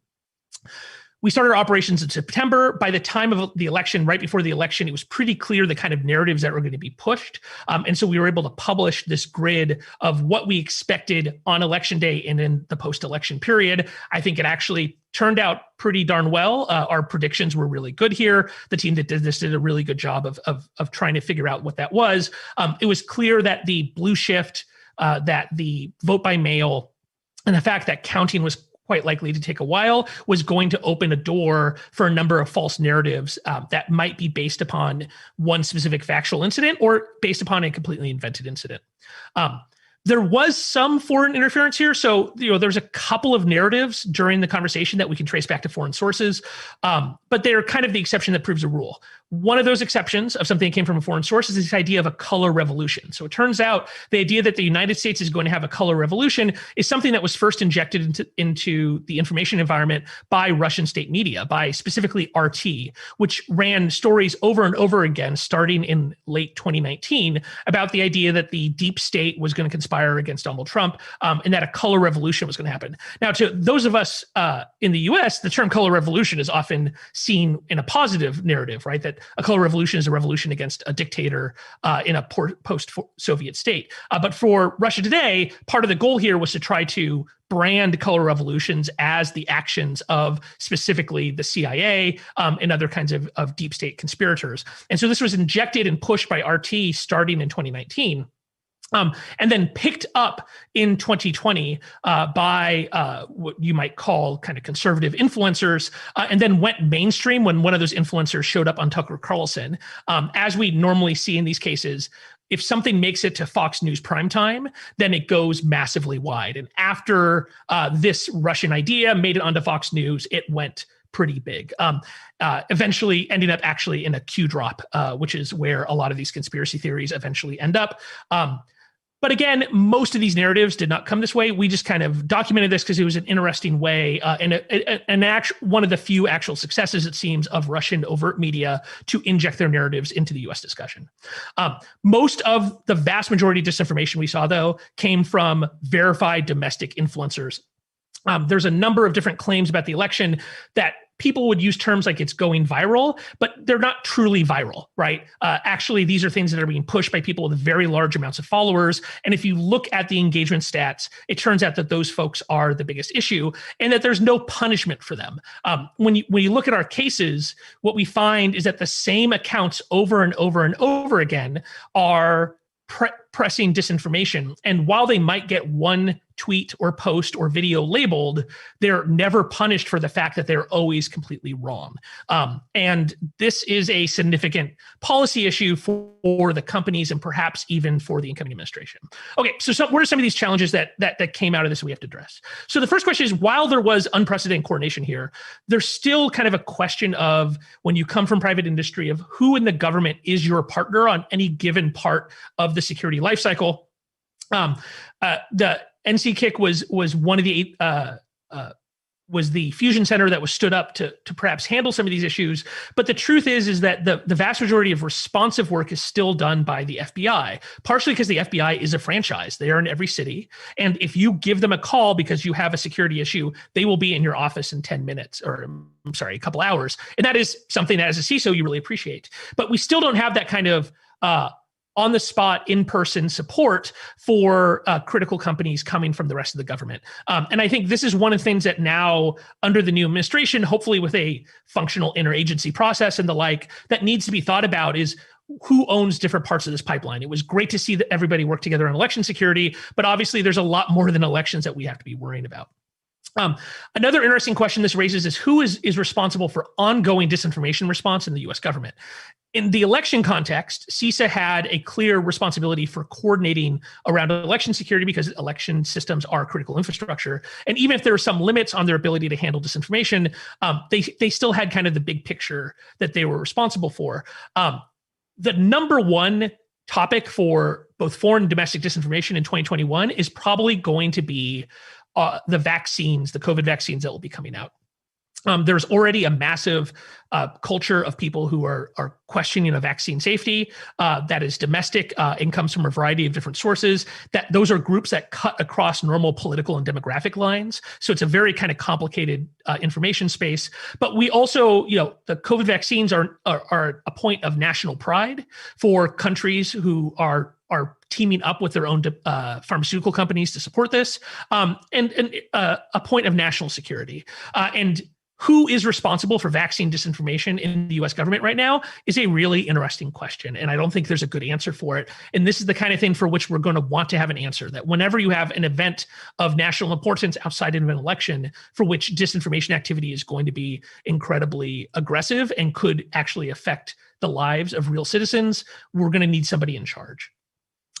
For the tech companies, they're going to need to be more subtle about some of their responses and then more aggressive in other ways. I could do a whole talk on this. In fact, I have a whole talk on this. But I think one of the core things is that the parts of the platform that provide the most amplification are going to need much more aggressive responses. That includes people who have the ability to get live streams. Some of these live streamers on YouTube have audiences the same size as daytime CNN, right? So in those situations, a YouTube or a Facebook Live is effectively operating as a cable news channel. And the editorial responsibility should be higher there, not lower. And unfortunately, the big influencers are being treated with kid gloves right now. And that has created a lot of the disinformation environment because they're only motivated to spread disinformation. There's no penalty if it ever turns out that they're wrong. And then other issues that obviously we got to be thinking about in the big picture is kind of the long-term competitive advantage issues. We are, still, TikTok just filed a legal filing of asking the administration of whether or not they're still in trouble. But I think something that has been appreciated during the TikTok argument is that the same exact argument is happening in Europe, except the United States is playing the part of China in that situation of whether or not American companies are allowed to be competitive in Europe. I think we're going to need to have like a really strong focus on burying the small differences between the United States and Europe on these issues and coming up with a consistent set of data protection policies that our citizens can live under, and that preferably does not allow Chinese companies to operate with impunity and to transfer the data of both American and European citizens into the PRC. This is going to be a huge challenge, but it's the kind of thing that I'm hopeful under a new administration can actually be done with the power of our allies. And I think like the critical thing, it is fantastic that things worked out well for the election. We have to have the same level of engagement and interest and effort around the long tail of critical companies in this country. And the number one people that need help right now is the healthcare sector. Healthcare sector is getting absolutely ravaged by ransomware right now. And these critical companies that do not have the kinds of large security teams that you expect out of the oil and gas industry, the financial industry, out of big tech, are not able to consume a lot of the output of government agencies and can't get kind of the benefits that you get if you're a large company with your own threat intelligence team, the ability to work with some of your partners in the FBI, NSA, and the like. We have to look at the small to medium enterprise, and I think we have to start in the healthcare space because this is having a real impact. And for us to have like a healthcare security crisis in the middle of a pandemic is really, really unfortunate timing, and it's where we have to absolutely focus now that the election is over. Anyway, I'm sorry I don't have a lot of time to chat about this, but if you have any more questions or thoughts, please hit me up on my Stanford account. Anyway, happy to take your questions. Yeah, thanks, Alex. That was great, and there's nothing on the back end of this, so we can keep going as long as you're willing to stay for, as far as yeah, absolutely concerned there. We got 2 questions to ask, and people can use the Q&A to ask more if they want to. So one of them isn't so much a question as sort of a statement, but I'm going to turn it into more of a question. So this is from Jamila Jones-Fleet, who says, "I wish it were possible to keep the politics out of these tech talks, just tech talk, less finger pointing and blame language." And I guess the question is, how can we move to a point, especially talking about something like election security, where we can, make it less political in that way? And what's your kind of view on that? Yes, I wish that election security was not political. Unfortunately, my talk is not the thing that has created that politicization. The president of the United States fired his head of cybersecurity for the election for telling the truth. And so I don't think there's anything else I can say about that other than Krebs and his team did an incredibly good job. And the thanks that they got was they got pushed out the door by a tweet. And it wasn't just Chris. Chris is fantastic and has done a fantastic job. He had a whole team here, all of whom are now looking for jobs. And I think that is a really bad way to treat public servants, people who could be doing lots of other things and making honestly a lot more money, who decided that they were going to work on election security. I also think it's a really bad signal to send that these critical functions like cybersecurity, which really should be apolitical, are going to be politicized. So I hope under the next administration that you see people who are allowed to do their job, even if the findings that they have around election security and other critical cybersecurity incidents have a political impact, that their expertise will be rewarded and respected, and that they won't be pressured to change the things they say based upon political pressure from the White House. Yeah, let me take that part of it to another question I wanted to ask myself of you, which is, thinking about that and what the challenge that the next administration has, and the fact that you talked about Ann Neuberger, who we had yesterday, and was really great, and you talked about Chris. And we had Grant Schneider before, right, who's gone. But we've had some really great people that have done public service, some that are still in public service, but there are a lot of open jobs in the cybersecurity leadership space in government right now. Some of them are political jobs and some of them are career jobs. How do you see the Biden administration filling those jobs, and who should they be looking for? Yeah, that's a great question. So, one of my kind of long concerns about talent in the government from a security perspective is that there seems to be a unbalance where there's a huge amount of really good technical talent ends up on the offensive side, because the folks at NSA and Cyber Command have done a really good job of building pipelines, internship programs, scholarships, and then going out into the security community and demonstrating why these jobs are important, and honestly selling the kind of technical sexiness of some of the work they do. And so that's great. I want those agencies as a taxpayer to be extremely well staffed, but we haven't seen the same kind of movement, both from new grads and then also of professionals into the defensive side as much. And I think that's one of the things I'd like to see from the Biden administration at all levels, is to really try to tap the existing cybersecurity workforce and then make it easy for people to come in, even if it's only for a year or two. I think the kinds of programs that we saw under the Obama administration were great. A lot of them, the US DS, 18F and such, but a lot of those were kind of general technical jobs. They were not specifically around cyber. They were not targeted specifically at people with information security experience. So I'd love to see either those programs expanded or equivalent programs to be created that would bring a lot more of that talent into government. And I'd like to see practitioners, right? Like I think there should be a good mix of people who have focused on policy and on the operation of DC and the people who have had to have responsibility themselves. And I'd love to see a mix of practitioners and policy folks in the cyber side. Just like I hope what's happening in DC is there starts to be a recognition that doing information security is actually a profession, right? And it would be great if we move into a place like you have with the FDA or the CDC, where you have policy folks next to MDs, right?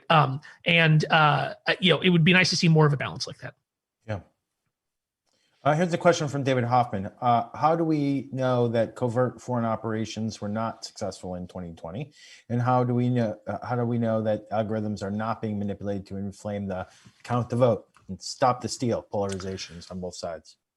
Right. So we don't know for sure, but what we can tell is, those are two of the themes. So if I'm giving a little bit of a preview. The 120 people that worked on this were currently cleaning up our data. So we have around 1,000 tickets in our database, tens of thousands of pieces of content. So we're going through, labeling them, pulling the metadata, and then we will be writing up a report that will come out in January with, I think, hopefully what is probably the strongest empirical take on what happened on social media from a disinformation perspective.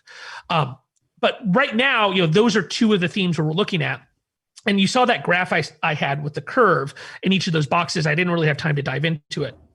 But we were watching very closely when these themes started getting pushed. And it is very clear that unlike in some other incidents, that the absolute biggest drivers of engagement around these themes were the large influencers, the people with blue check marks who we know exactly who they are, and we know they're Americans, that they had a massive outsized impact compared to this content going viral on its own. And so it is quite likely that it will turn out that there was some foreign bots, foreign accounts doing some amplification. But if you just look at how effective the large influencer accounts were, there's not a lot of room for them to have done that work. And so I think it's highly likely by the time we're done with our empirical study that our outcome will be that the vast majority of amplification happened by Americans of whom we know exactly who they are.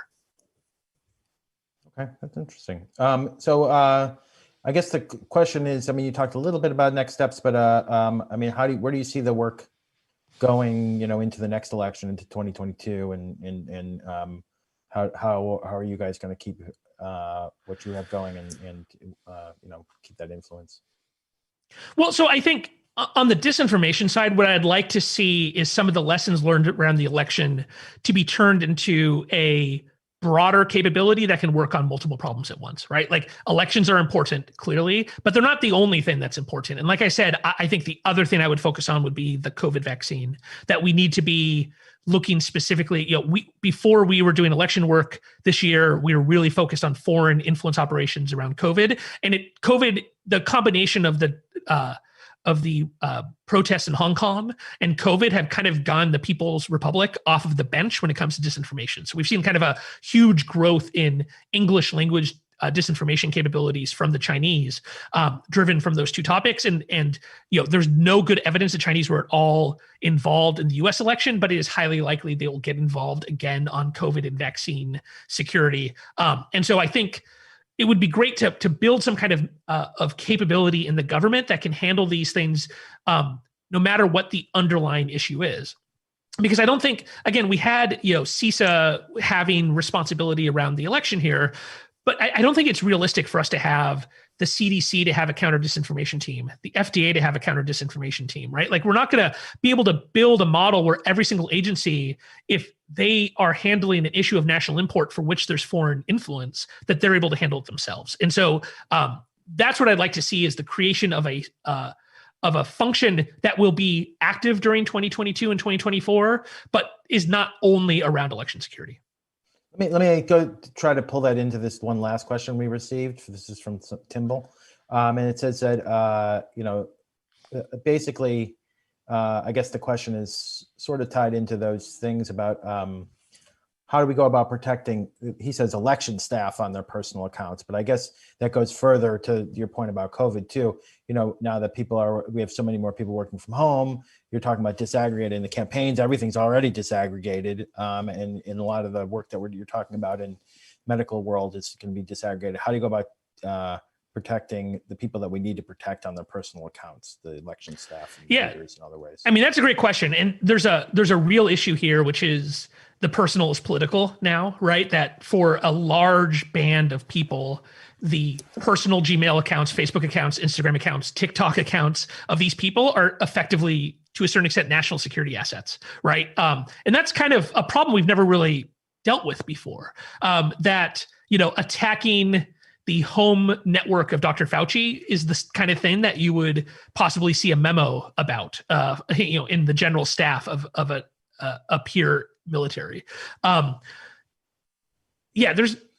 think what we're going to have to do is, again, we're going to have to build kind of a generalized solution here that's not just about the election, where, and this is probably CISA because it is a purely defensive, but with their partnership in the FBI and NSA, that there is much more support given to people who are in these critical roles. First, from an educational perspective of, okay, you're a local election official, these are the things you should do around your security, but then also partnership with the big tech companies. Like the flip side of the discussion of the power of the big platforms is that if you're able to work with 6 or 7 companies, you're able to cover 80 or 90% of the personal risk for these folks, right? At least when it comes to cloud services. And so I'd like to, there have been, you know, starting honestly in 2016, we did some of this work at Facebook and it's gone much bigger about reaching out and trying to identify people who might be targeted. It would be great to see a systemic program that was run out of the government of these are people who are high risk around this area, and say it is vaccine production, say it is around COVID response or around the election or around whatever crisis our country's going to face next, that they get education, they get contacted, they have an escalation path. You know, this is the problem for most people is you can't call 911 and say, I think my Google account was hacked. That they have an escalation path where things are handled properly, and that there's proactive partnership between the government and the companies to proactively lock down these accounts and to turn up monitoring in case there are some attacks. And there's some success here. You know, this is Microsoft especially has done a really good job of going out and figuring out who are the local election officials, who are the candidates and such. And that's why we keep on getting these good reports from them of we saw and stopped 7 attempted intrusions by APT28 into these accounts, for example. It'd just be great to see that like a broader program and for all of that statistical data be coming back through one place so that we can, as citizens, see kind of a dashboard of what the activity looks like against the personal but critical accounts. Yeah, I know Google has done the multi-factor authentication piece too, has really gotten that out there too. You know, I think authentication really is key in this for a lot of this as well. So it's not the only thing, but certainly. Yeah, it's the easy thing, right? I mean, the number one way people's accounts get taken over is the reuse of passwords, right? That's just, nothing else is even close. Yeah. Well, thank you so much for doing this. We really appreciate it. Thanks for closing this out. And I'd like to also thank our partners, Cyber Threat Alliance, Michael Daniel and his team, Bree Law, who helped put everything together and really helped to run the show here and get things moving. The Insight PR folks who helped us quite a bit and helped us find Dustin Loop and his team who ran who helped to produce this. There is going to be a YouTube. There's a YouTube from yesterday up now. There's going to be one up in a few minutes once this thing renders. Everything renders here that you can pull things down and take a look again. Please feel free to write us if you have any follow-up or any questions, everyone. And thanks again. And we'll be doing it next year. And thanks a lot for coming. Bye.